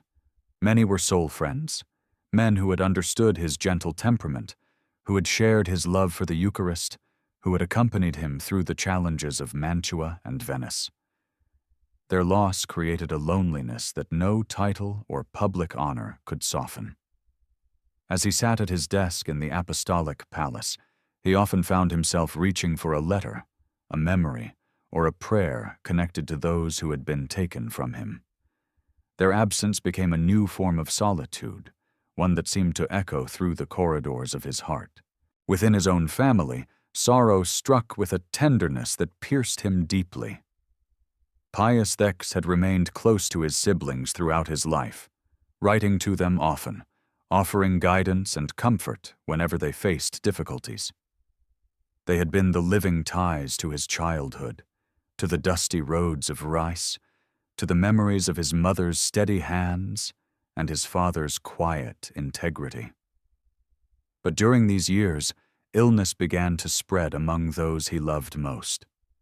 One sister suffered greatly, her health gradually weakening despite the prayers he offered fervently each night. Another family member passed away, leaving him with a grief that he expressed only in the silence of prayer. To the world, he remained composed, gentle, attentive. But in the privacy of his small chapel, he wept like any brother, offering his sorrow to the Eucharistic Christ he had loved since boyhood. His tears were not loud or dramatic. They slipped quietly down his face as he whispered prayers for the souls of those he had lost. These personal losses did not harden him. Rather, they softened him further. He became even more compassionate toward those who brought their grief before him. When widows came seeking consolation, he held their hands with fatherly tenderness. When parents mourned the loss of a child, he listened with deep empathy, knowing all too well how loss can carve its way into the soul. Those who visited him during this time often left with a sense that he carried their sorrow within him, not as weight, but as a sacred trust. His ability to console came not from doctrine alone, but from his own experience of pain. He knew that grief, when surrendered to God, becomes a hidden well of compassion. And so he offered comfort not merely in words, but in the quiet solidarity of shared suffering. Yet even as personal grief deepened his pastoral heart, the responsibilities of the papacy continued without pause. The demands of governance, diplomacy, and doctrinal stewardship pressed upon him daily. Many nights passed without rest, as he responded to letters, reviewed reports, and prayed for nations drifting toward conflict. Those close to him noticed his growing fatigue. His steps became slower, his voice softer, his face marked by a gentle weariness that came not from age alone, but from the accumulation of burdens carried in silence. Still, he never complained. If anything, he became more determined to give every ounce of his strength to the Church and to God. But beneath this unwavering sense of duty lay a quiet, growing sadness. The papal household sometimes heard him sigh during moments of reflection, not with despair, but with the sorrow of a father watching his family face suffering he could not fully prevent. His confessor and closest spiritual advisers observed how often he sought the tabernacle during these years. At times, he would spend hours there, leaning forward with his hands clasped, his forehead resting gently against the cool marble. In these intimate moments, he poured out his grief, his fears, his longing for peace. His prayer was simple, rooted in trust, shaped by sorrow and sustained by love. Yet he never allowed personal sorrow to isolate him from the people of Rome. On feast days, he stood at the window overlooking St. Peter's Square, blessing the crowds with a smile that radiated warmth despite the heaviness he carried within. Children continued to run toward him during audiences, and he received them with joy even when his eyes betrayed an underlying sadness. To pilgrims, he offered gentle encouragement. To clergy, he offered guidance. To the sick, he offered tenderness. He continued to embody the heart of a shepherd, even as his own heart felt increasingly burdened. One story from this time reveals the depth of his compassion. A woman, grieving the loss of her husband, approached him during an audience. She wept as she told him of her loneliness and fear. Pius X listened quietly, his eyes filled with understanding. Then, without hesitation, he placed his hand upon her head, a simple gesture, yet filled with profound tenderness, and whispered, "God is close to those who suffer." The woman later said that in that moment, she felt not only comfort but healing, as though the weight of her grief had been held by someone who understood it from the inside. As the years passed, the combination of personal loss and global tension shaped Pius X into a man whose holiness was refined by suffering. His heart, once filled with youthful joy and pastoral energy, had become a chalice of compassion, deepened, widened, and made more tender by the sorrows entrusted to him. Yet even in this sorrow, he found a strange serenity. He believed that suffering was a form of participation in Christ's own love, a hidden union with the cross that brought grace to the world. And so he embraced his grief not as a burden to flee, but as a gift to offer. As we leave this chapter of his life, we are invited to reflect on the quiet way sorrow shapes the saints. Not through dramatic displays of endurance, but through the gentle expansion of the heart. What does it mean for a shepherd to carry both the grief of nations and the grief of his own soul? How does loss prepare a humble man for a destiny he does not yet see approaching? These questions linger softly as we move toward the next chapter, where the gathering storm of war will bring his interior suffering to its final, heart-rending depth. Flowing gently from the quiet sorrows that had settled into his heart, The story now enters the darkest and most foreboding chapter of Pope Pius X's life. The final months before the First World War, when the air itself seemed to tremble with dread, what he had sensed for years from a distance now drew close, like a gathering storm whose first winds were sharp enough to steal breath from the lungs. For a man already carrying the grief of lost family, wounded friends, and an overburdened church, the looming shadow of global war became an agony almost too great for his gentle soul to bear. Those around him would later say that it wasn't age, nor illness, nor the labors of office that ultimately weakened him.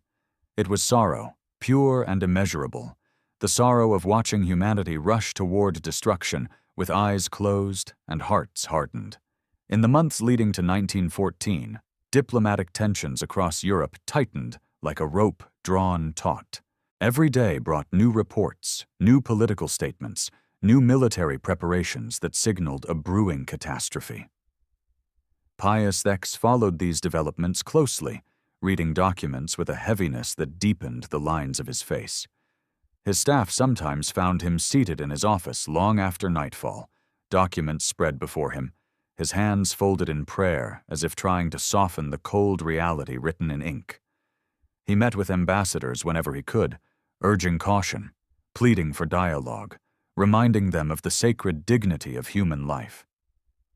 Yet his voice, once gentle but reassuringly firm, now sounded quiet and strained, as though he already felt the world slipping beyond the reach of reason.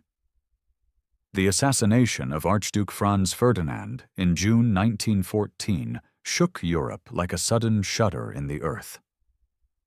Pius X felt the shock with particular clarity. He knew immediately that this act could ignite the kindling of long-standing rivalries and alliances.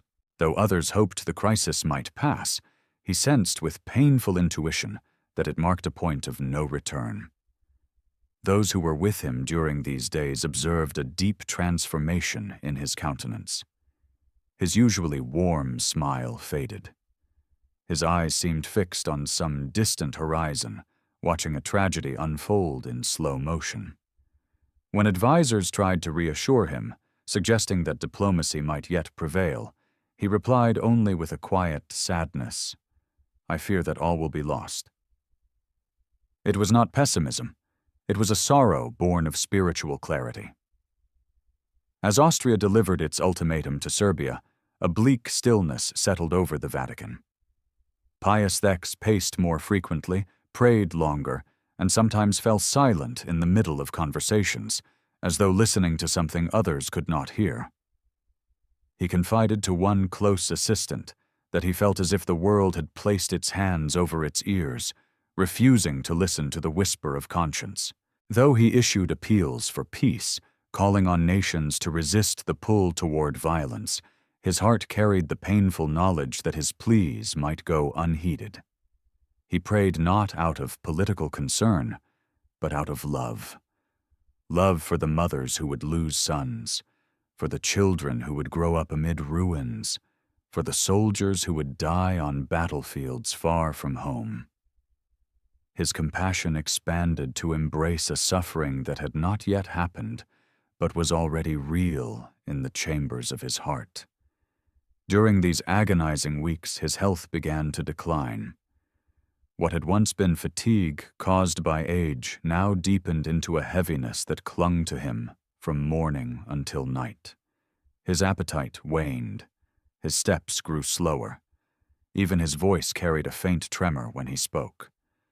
Those who cared for him urged him to rest, fearing that the strain of the mounting crisis was damaging his constitution.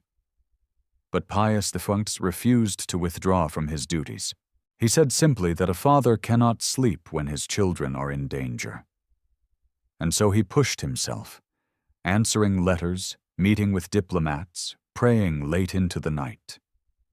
In the chapel, he knelt longer than ever before, sometimes remaining motionless until the early morning light crept through the windows. It was during these long vigils that he offered the deepest prayers of his life. He pleaded for peace not as a statesman, but as a soul standing before God in trembling humility.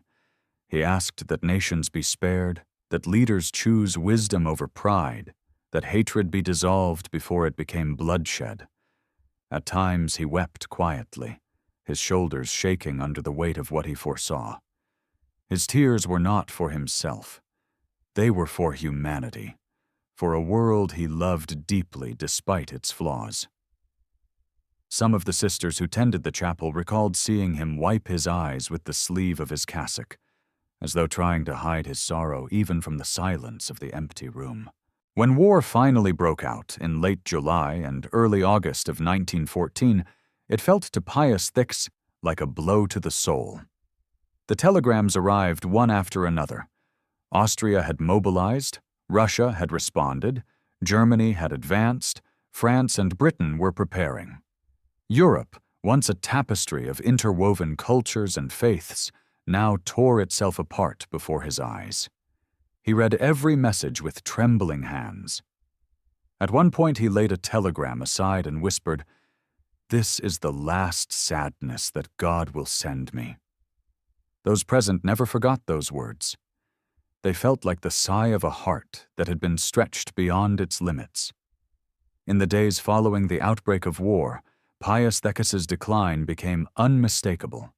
His face grew pale, his body weakened, and he struggled to breathe with the ease he once had. Doctors diagnosed him with an infection and severe exhaustion, yet they sensed that the deeper cause was emotional rather than physical. He seemed to carry the suffering of millions in his frail frame. When visitors tried to reassure him that the war might be short, he replied only, "It will be long and terrible." His voice held no bitterness, only sorrow. Even in his weakness, he continued to pray for peace. One evening, just days before his final illness intensified, he stood before the Blessed Sacrament with visible effort, leaning slightly on his cane. He whispered, "I would give my life to stop this war." Those words, spoken with sincerity born of a lifetime of love, seemed to gather the full weight of his soul. His health collapsed soon afterward. As we leave this chapter of his story, we are invited to pause in the hush of his sorrow. What does it do to a tender heart to watch the world step willingly into devastation? How deeply must love penetrate a soul for it to feel the wounds of nations as though they were its own? These questions linger softly as we move toward the final days of Pius X's earthly life, where his sorrow will meet its quiet resolution in the loving embrace of God. Flowing gently from the anguish that seized Pope Pius X as Europe plunged into war, the story now enters the final, tenderly sorrowful phase of his earthly journey, a chapter marked by physical decline, spiritual offering, and the quiet surrender of a heart that had been stretched beyond measure. In the days following the outbreak of the First World War, those closest to him sensed that something in the Pope had broken, not in a way that diminished him, but in a way that revealed just how deeply he loved. War had struck a fatal chord in his spirit, and though his body struggled against illness, it was his soul, heavy with grief, that seemed to falter most. The man who had carried the burdens of the Church with patient endurance now carried the unbearable sorrow of humanity tearing itself apart. And this sorrow, lingering like a shadow in his chest, hastened the rapid decline that would soon bring his earthly mission to a close. Doctors were called to his bedside shortly after the first battles erupted. They observed symptoms of a lung infection, perhaps pneumonia, compounded by exhaustion and emotional strain. His breathing had grown shallow, his pulse faint. Yet even as they tried to treat him, they knew that medicine alone could not heal what afflicted him. His illness seemed woven with grief, each breath carrying the weight of a world in pain. The papal household moved quietly around him, their footsteps soft, their voices hushed. Sisters of the Vatican nursing staff tended him with gentle devotion, adjusting his pillows, offering water, reading scripture to him in low tones. In those dimly lit rooms, where the curtains remained partially drawn against the blazing summer heat, there was an air of both holy reverence and deep sadness. For those who loved him most, it felt as though they were watching a candle burn low, its flame steady, peaceful, but unmistakably nearing its end. Despite his weakness, Pius X remained spiritually lucid, clinging with all his remaining strength to the rhythms of prayer. He asked to receive the sacraments frequently, welcoming the Eucharist with the same trembling reverence he had known as a boy in Rise. When he was too weak to speak long prayers, he whispered short invocations. Jesus, mercy, heart of Jesus, I trust in you. May thy will be done. These simple words held the depth of his entire life, the culmination of decades spent in communion with the one he loved above all. His confessor visited him often, and during one encounter the Holy Father expressed a desire to offer his suffering for peace. If my life can bring an end to this war, he murmured, I give it willingly. It was not a dramatic declaration, but a quiet offering, spoken in the same soft tone with which he had comforted thousands over the years. As his illness progressed, waves of fever overcame him, sometimes causing confusion. Yet even in these moments, his pastoral instinct shone through. Nurses recalled how, despite slipping in and out of clarity, he would try to bless them whenever they approached his bedside. At one point, he struggled to lift his hand, and when one of the sisters gently guided it upward, his eyes filled with tears, not from pain, but from gratitude. He whispered, God bless you, with the last of his strength. Such gestures revealed the essence of his soul. Even as his body failed, his desire to give, to bless, to comfort remained unbroken. Those who visited him in his final days witnessed a profound serenity beneath the layers of suffering. Cardinals, clergy, and close friends took turns entering the room, kneeling beside him, and praying silently. Many wept, not only because they feared losing him, but because they sensed the holy purity of his surrender. The Pope, who had carried the Church with such humility, who had defended it with gentleness, who had renewed its Eucharistic life with tender zeal, now lay before them like a living offering. He was not afraid of death. For him, death was simply a return, a homecoming to the God he had served with every breath. On the evening of August 18th, he asked that the windows of his room be opened slightly. The soft night air drifted in, carrying with it the distant sounds of Rome settling into twilight. He listened, eyes half closed, as though hearing in those faint noises the heartbeat of the city he had shepherded. His breathing grew more labored, and the doctors exchanged solemn glances. The sisters recited the litany of the saints quietly, their voices blending with the gentle humming of cicadas beyond the walls. Several times, Pius X opened his eyes, looking toward the crucifix on the wall.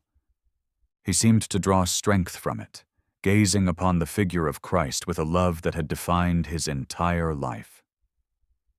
The next day, his condition worsened. He drifted in and out of sleep, speaking only occasionally. At one point he whispered, "Now I begin to think of the end." The words carried no fear, only acceptance. In the early hours of August 20th, his breathing became noticeably slower, each breath shallower than the last. Cardinals gathered at his bedside, praying in hushed tones. The atmosphere felt sacred, suspended between earth and heaven. Then, shortly before dawn, he opened his eyes one final time. A faint smile crossed his lips, as though he recognized a presence drawing near. His gaze settled once more on the crucifix. Those present heard him quietly whisper a final prayer. Some said it was, "Thy will be done." Others believed it was simply, "Jesus." And then, with a peaceful exhale, his soul slipped gently into the embrace of God. In the silence that followed, no one moved. The room seemed bathed in an unearthly stillness, a fragile peace that felt almost tangible. One of the sisters began to weep softly, her tears falling not in despair, but in reverence. Outside, the first light of dawn began to spread across Rome, illuminating the city he had loved so deeply.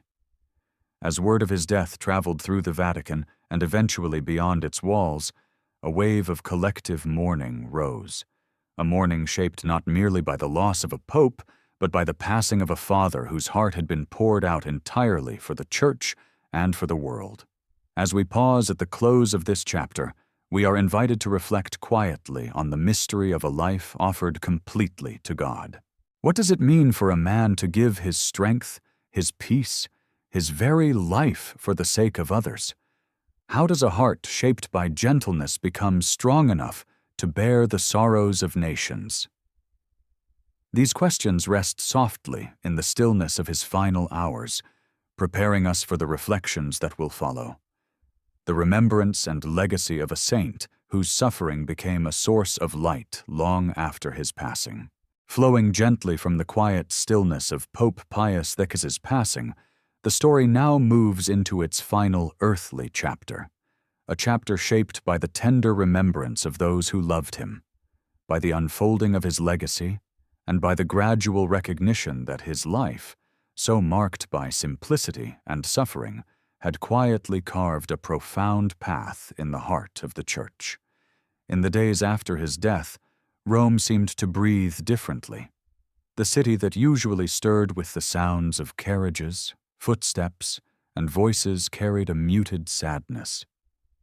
The papal apartments, once filled with the gentle rhythm of his daily prayer and soft-spoken greetings, now held an aching silence. Yet this silence was not empty. It was filled with the lingering warmth of a man whose humility had touched every soul who encountered him, either directly or through the ripple of his pastoral love. As news of his death spread across Europe and beyond, expressions of grief rose from every corner of the world. Bishops and priests wrote of the father they had lost. Parents whispered to children about the Pope who loved them. The poor of Rome, who had often found in him a source of comfort and refuge, wept with a sorrow that revealed how deeply his compassion had reached into their lives. In parish churches, candles were lit in clusters before his picture, their flames trembling gently like tiny prayers. Across cities and villages, people came together in quiet processions, not with the pomp of political ceremony, but with the reverent steps of those mourning a saint. Within the Vatican, preparations began for the funeral. His body was laid in state, dressed in simple papal vestments that reflected the purity of his soul. Thousands of people filed in to pay their respects. Observers noted that many who approached his bier paused not out of formality, but out of affection, some whispering prayers, others simply letting tears fall freely. There was a striking stillness around him, as though his peaceful death had communicated itself to the air around him.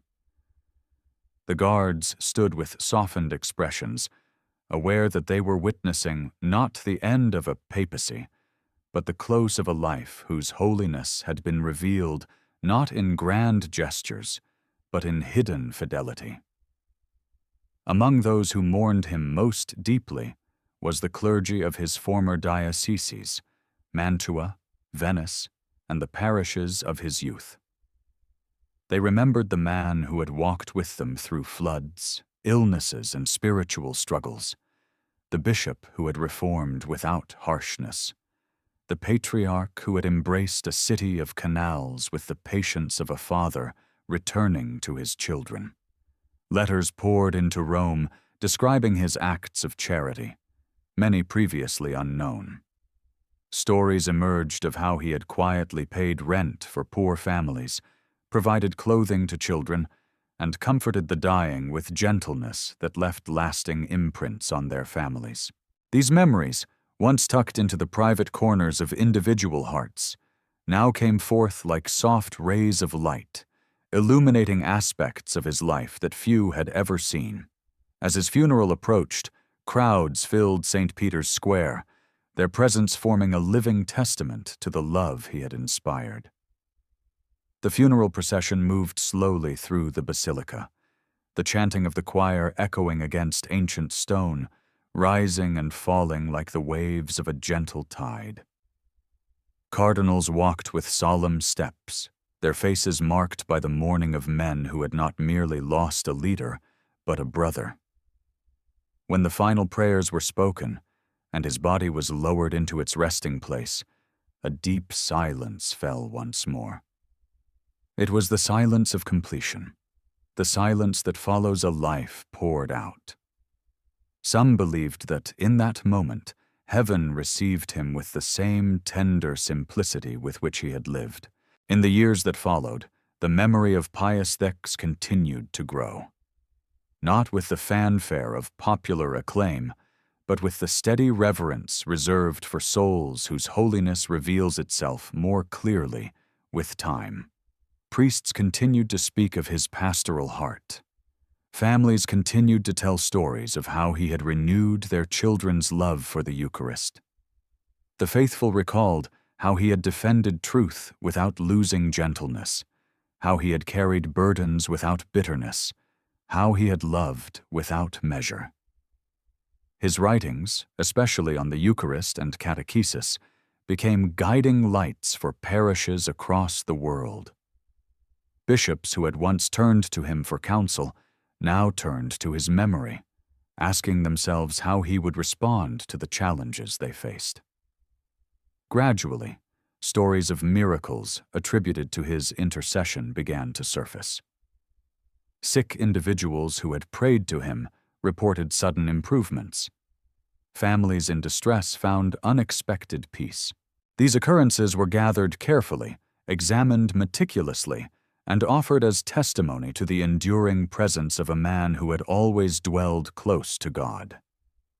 But beyond miracles, what moved the world most deeply was the quiet continuity of his influence, the way he had restored beauty to the liturgy, dignity to the poor, and depth to the Eucharistic life of the Church. His reforms had reshaped generations, teaching children that Jesus longed for their presence, reminding adults that holiness was not distant, but accessible to anyone willing to love sincerely. When the cause for his canonization was introduced, it was not met with surprise, but with a sense of gentle recognition. Many believed that he had lived as a saint long before his final illness, that the seeds of sanctity had been visible in the dusty roads of his youth, and had blossomed fully in the quiet suffering of his pontificate. The investigations into his life revealed a soul free of ambition, rich in compassion, and anchored in the humility of Christ. Witnesses spoke of his deep prayer life, his refusal of comforts, his unwavering trust in God even when faced with sorrow that seemed unbearable. Eventually, under Pope Pius X, he was canonized as Saint Pius X, a moment of joy that echoed across the church he had served so faithfully. His canonization mass drew enormous crowds, many of whom carried candles or small images of the man who had touched their lives even years after his death. The Pope at the time spoke of him as a model for pastors, a father to the poor, and a guardian of the Eucharist, words that captured both the simplicity and the strength of his life. In the decades that followed, his legacy continued to unfold quietly but powerfully. Eucharistic devotion grew stronger. Children around the world approached the altar at a younger age, their hearts filled with wonder and trust. Priests found in his writings a source of guidance. Those who suffered found solace in his example, a man who had carried immense sorrow without losing gentleness. He became known as the Pope of the Eucharist, but also, in the deeper recesses of countless hearts, as the Pope who taught the world that holiness rests not in achievements, but in fidelity, humility, and love, And so, as we close this final chapter, we are invited to look back through the arc of his life, from the fields of Rheims to the halls of the Vatican, from the joys of pastoral ministry to the agonies of global war, and reflect on the quiet beauty of a soul surrendered entirely to God. What remains of Saint Pius X is not the memory of a ruler, but the memory of a shepherd, a man who walked gently, who loved deeply, and who offered every sorrow, every joy, and every breath to the heart of Christ. In this enduring legacy, the light of his life continues to shine, guiding the faithful with the same tender strength that defined his days on earth. Flowing with gentle continuity from the solemn beauty of his funeral and the dawning recognition of his sanctity, the story now enters its final movement, a soft, reflective unfolding of Saint Pius X's enduring legacy, a legacy shaped not by dramatic victories or sweeping political influence, but by the quiet, persistent radiance of a heart given wholly to God. In these closing reflections, we step back from the immediate grief of his passing and allow our gaze to widen, tracing the spiritual, cultural, and devotional pathways he opened for generations of Catholics who would never meet him, but would nevertheless feel the warmth of his shepherding touch. His life, so steeped in simplicity and sorrow, now becomes like a gentle lamp carried through time, illuminating souls with the same Eucharistic tenderness that defined his earthly journey. In the years following his death and canonization, the faithful across the world found themselves returning again and again to the memory of Saint Pius X, especially those who had experienced firsthand the unfolding of his papacy. Priests who had once studied under his guidance recalled the clarity and humility with which he taught. They spoke not of a hierarchical superior who towered above them, but of a father whose presence encouraged, strengthened, and instructed through quiet example. Bishops remembered his gentleness even in the midst of controversy, how he offered correction with sorrow rather than pride, how he upheld truth with a humility that softened the hearts of many. Lay people, especially the poor, remembered him as a pope who was never too busy to listen, never too distant to care, and never too proud to bow his head and pray with them in moments of suffering. His legacy lived not in monuments, but in memories, countless small moments of kindness that had imprinted themselves onto the fabric of Catholic life. One of the most profound dimensions of his enduring influence was his reshaping of Eucharistic devotion. His decision to lower the age of First Communion changed the spiritual landscape of Catholic family life. Generations of children would grow up with the tender memory of receiving Jesus in the Eucharist at an age when their hearts were still unguarded, still full of wonder. Parents who once had to wait many years now watched their little ones step forward toward the altar with shining eyes and trembling anticipation. In parish after parish, across countries and continents, the fruits of his reform blossomed quietly. Children formed lifelong habits of Eucharistic devotion. Families grew closer to God through shared sacramental life, and catechetical programs shifted in ways that strengthened the spiritual foundation of Catholic communities. This was perhaps the most intimate and far-reaching legacy of his pontificate, a renewal that began not in councils or conclaves, but in the humble, trusting hearts of children. Another aspect of his influence lay in the sphere of catechesis and teaching. Saint Pius X's emphasis on clarity and simplicity in communicating the faith led to a renewed approach in parishes and schools around the world. His catechism became, for decades, a cherished guide for teachers and parents alike. It was valued not for its sophistication, but for its gentle precision, a reflection of his belief that the truths of the faith should be accessible to all souls, whether scholars or laborers, young or old, Many adults who grew up in the mid-20th century would later recall the solace they found in the structure and clarity of the catechism inspired by his vision, how it provided not only knowledge, but stability in a world that was rapidly changing. The reverent beauty of the liturgy also bore the enduring imprint of Saint Pius X.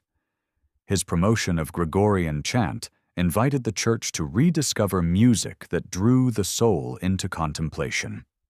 Even today, in monasteries, cathedrals, and simple parish churches, the gentle rise and fall of chant continues to echo his desire to restore sacred music to its rightful place. Through this renewal, he helped generations encounter the liturgy not as a performance, but as an encounter with the sacred, a doorway into the mystery of God. Yet perhaps the most moving aspect of his legacy is the quiet testimony of holiness that emerged from the hidden corners of his life. Many saints are remembered for bold miracles or dramatic conversions, but Pius X's sanctity was woven from the threads of fidelity, humility, and suffering embraced silently. He did not seek to stand out. He sought only to be faithful in the task God placed before him. He never imagined his name would be spoken with reverence or invoked in prayer. And yet, his simplicity became his greatest strength. His humility became a source of light. His sorrows became a wellspring of compassion through which countless souls received comfort. As the 20th century unfolded, with its wars, upheavals, cultural shifts, and spiritual challenges, many Catholics found solace in his example. He had lived through turbulence with unwavering trust. He had faced misunderstandings without bitterness. He had carried responsibilities far larger than his strength, relying not on himself, but on the grace of God. And because of this, people felt drawn to him in their own times of confusion or fear. Soldiers carried his medals into battle. Mothers prayed to him for their children. The sick asked for his intercession.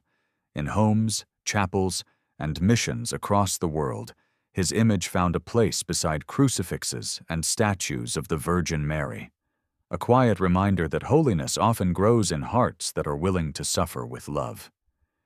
Miracles attributed to him continued to be reported long after his canonization. These were not always dramatic healings, though some certainly were. Many were more subtle: reconciled families, conversions of heart, unexpected peace amid sorrow. These gentle graces reflected the nature of the saint himself, quiet, tender, and deeply attuned to the needs of those who called upon him. His intercession became, for many, a bridge to the comfort of God, a reassurance that even in suffering, one is never alone. His legacy also shaped the way the Church understood the vocation of the papacy. He demonstrated that a pope's strength need not lie in political power or intellectual brilliance, but in pastoral love. His example offered a reminder that leadership rooted in humility can be transformative, that authority exercised with gentleness can heal, and that sanctity expressed through simplicity can outlast the most turbulent of times. Later popes would look to him with admiration, drawing from his example as they faced challenges of their own. His life became a quiet compass for those entrusted with care of the Church, a reminder that the heart of a shepherd must always be tender, receptive, and free of pride. As the generations passed, devotion to Saint Pius X did not diminish. Pilgrims continued to visit his tomb, leaving prayers written on small pieces of paper, laying flowers, or simply standing in silence as though listening for a whisper of the peace he carried in life. Many felt drawn to share with him their own sorrows, trusting that he, of all saints, would understand. His presence remained alive in the hearts of those who found in him a fatherly guide, a reminder that God does not ask us to be extraordinary, only faithful. And so we come to the gentle close of his story, not with triumphal proclamations, but with the quiet recognition of a life poured out entirely for love. His journey from a poor village in northern Italy to the throne of Peter was marked not by ambition, but by surrender. His holiness was not born of extraordinary deeds, but of steady fidelity in every circumstance. His heart, shaped by the Eucharist, became a vessel through which God poured tenderness into the world. As we let the story settle into stillness, a final, simple truth remains. The legacy of Saint Pius X endures not because he was a pope, but because he was a shepherd, a gentle, humble, suffering shepherd whose love continues to shine softly, guiding countless souls toward the heart of Christ.